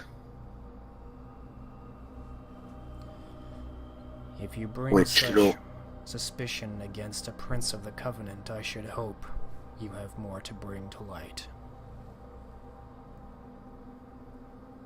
It will have to wait, unfortunately, my lord, until Lord Chamberlain and Lady Versinghen arrive.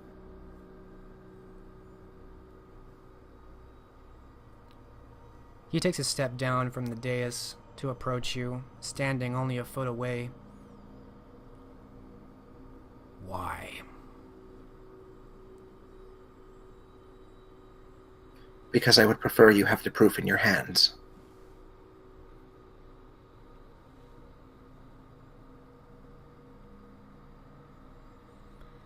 I imagine I soon will. And you will tell me now.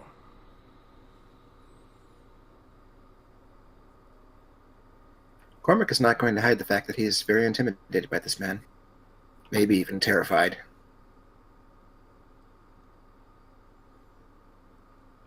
He's a towering figure, and he does look down to you despite your height.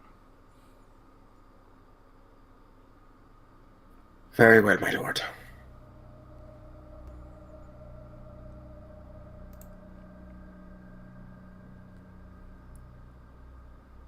He will reach down into the pocket in his pants and remove the documents that he has sewn in there.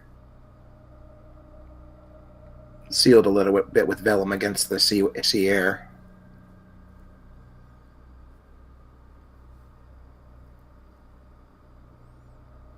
I only did not wish to enrage you further, but it's best you know everything. And he'll hand them over indifferently. He takes them, and as he does, his eyes continue to stare at you. The reason why this might enrage you, my lord, is because another of the Covenant princes was attempting to hide it from you.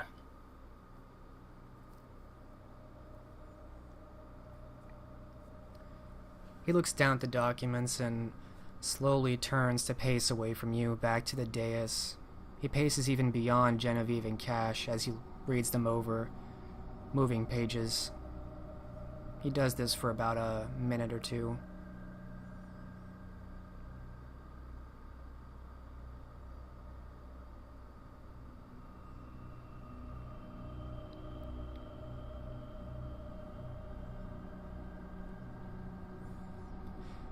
Finally, after a tense couple minutes, he lowers the paper, and you can see in his hand as he grips it, it forms a fist, crumpling much of the scroll.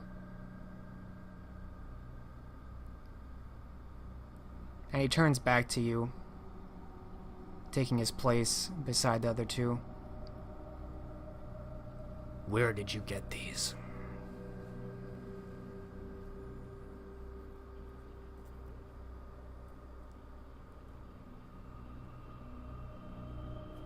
Cormac will tell him in detail about the house and the child of the previous Gauntlet lord who led them there, and de Martinique's guards guarding it from any intruders.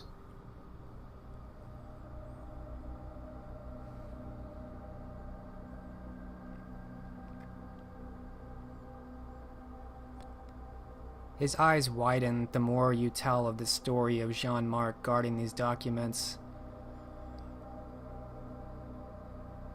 He'll inform him also of using his status to get inside, and that de Martinique will not be pleased.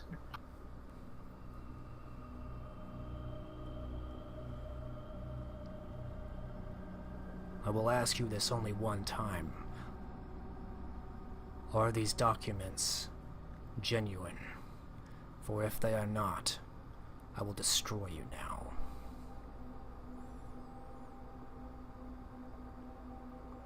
They are genuine, my lord. Genuine and damning. And his eyes are wide, and you can see as he speaks, his fangs are out. And as a Bruja, you know what it is to speak and be at the edge of frenzy. He's almost trembling. Is that the letter with the postscript?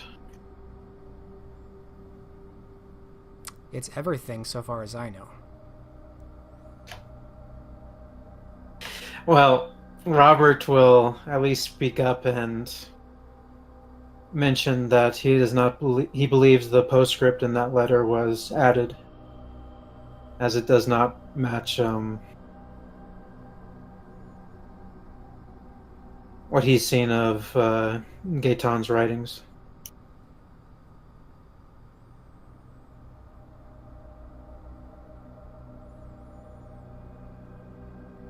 He looks to you briefly. You can tell it maybe is difficult for him to even listen. That does not change the fact that Jean-Marc is in possession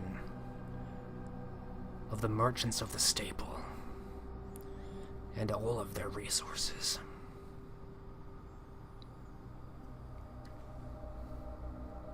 And that he has hidden this from the Covenant.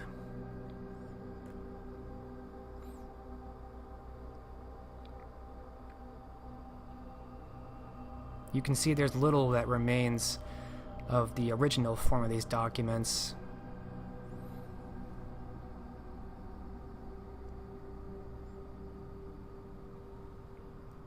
They've not been destroyed, but certainly crumpled significantly in his hand. You think most of his control is going towards that hand right now.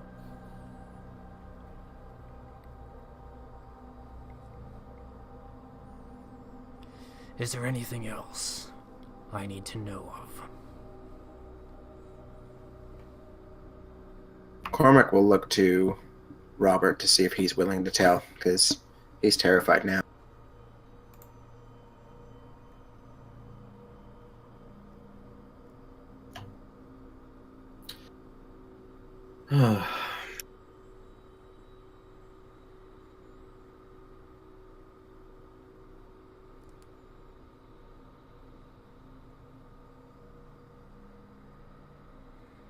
Hmm.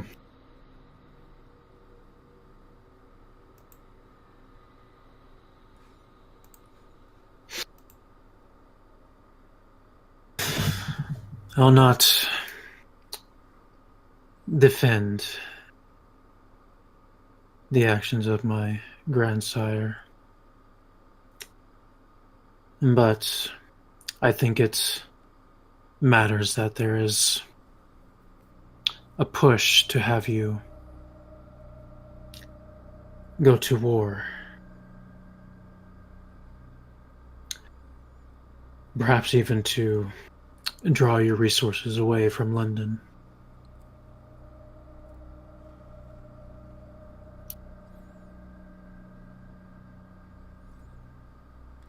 He's gritting his teeth, looking at you. This deception will not stand.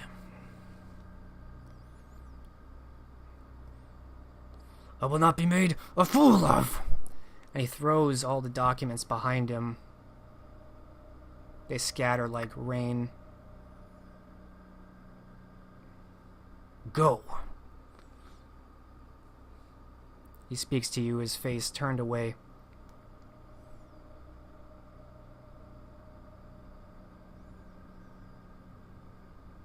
Knowing that the prince's anger lies elsewhere, Cormac will bow, looking to both Genevieve and Cash, before departing the hall quick. Genevieve has taken a step to the side, out of Ambrose's way, and Cash remains trying to look stoic, but you can see the hint of fear in him as well.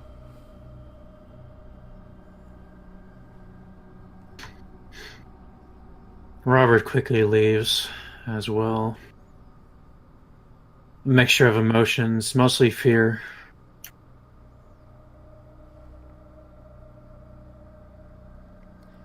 The two of you depart down the dark stone steps, past the columns, away from Ambrose. And at that, the scene fades, and we will close out the session as it is 9 o'clock, and we will pick this up again next week. Oh, what have you done?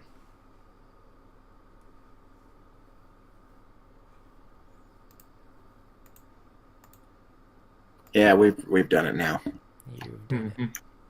You I did. had such a carefully planned dialogue. But he came forward and he was going to beat me to ribbons. I had 2 pages. There's still stuff you need to tell him. Yeah, the more urgent stuff about the potential army. Well, it already told him that. Actually, we didn't mention the threat of Ragnar's army looming over him. Only what the Gauntlet said about her. That admittedly was just Wulfric, and Wulfric is biased. Very much so.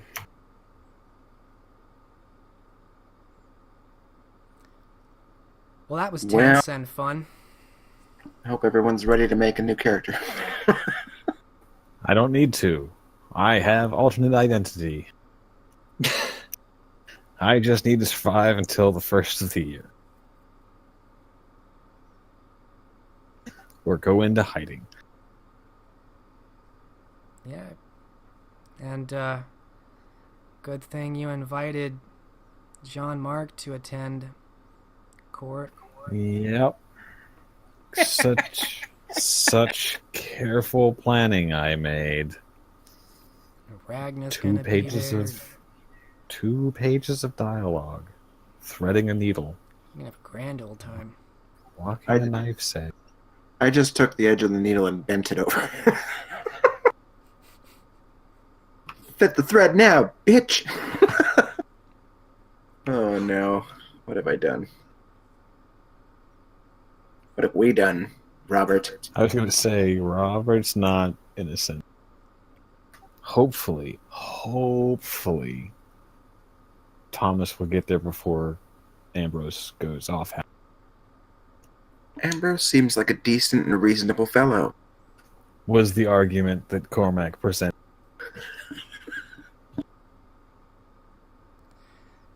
Wow. Oh boy, now I can't wait till next week. Now everything gets to explode. Yes. Yep. 2 experience all around. Let's do some entertaining role play. We'll start with Sarah. Yeah, know what? I'm gonna give it to Cormac, if only because of how badly things went. I'm sorry, I have to. Thanks? Question mark? Tell me again how Thomas is the one that keeps fucking up these interactions with the princess. Well, I mean, it seemed like it was that first because he was the only one that was talking to them. Because everyone else went silent. Listen, Cormac has a long history with Ambrose. He's terrified of him. He doesn't want to make him any madder after what happened in the past. He's trying to make himself seem a loyal member of the Covenant. He fucked up, okay? Y'all fucked up. Cormac, how about you? Gosh. I think I'm going to give it to Ellen at this time for the sparring match. Very cool. Blatantly attacking on a mistaken judge. Making it work. And Robert? Well, the most tense and entertaining part had to be when McCormack just blurted out that what's going on, so hey, give it to that. Excellent. Tom? I don't want to encourage this behavior, but it was entertaining to watch Cormac's. Agreed. All right. Excellent. I might cry. I don't know. I'm looking forward very much to last session of the game. Thanks. Oh no. Hey, it might not be the last one. They might get killed before we get there. That's true. Second to last. I mean, the princess will go to war. Ragnar will probably win. I mean, it doesn't have to be the end of the game. Look, Elenid and Thomas are innocent. We weren't there. We did nothing. The Gauntlet will continue with 2 new members. Just scrub the whole thing and start over again. Yeah, we just find the rebels, team up with them, and fake our own deaths. Could do that. All right, great game. Looking forward to next week. Message me if you have any questions, and we'll talk to you guys throughout the week. Cool. What was the XP? 2 all around.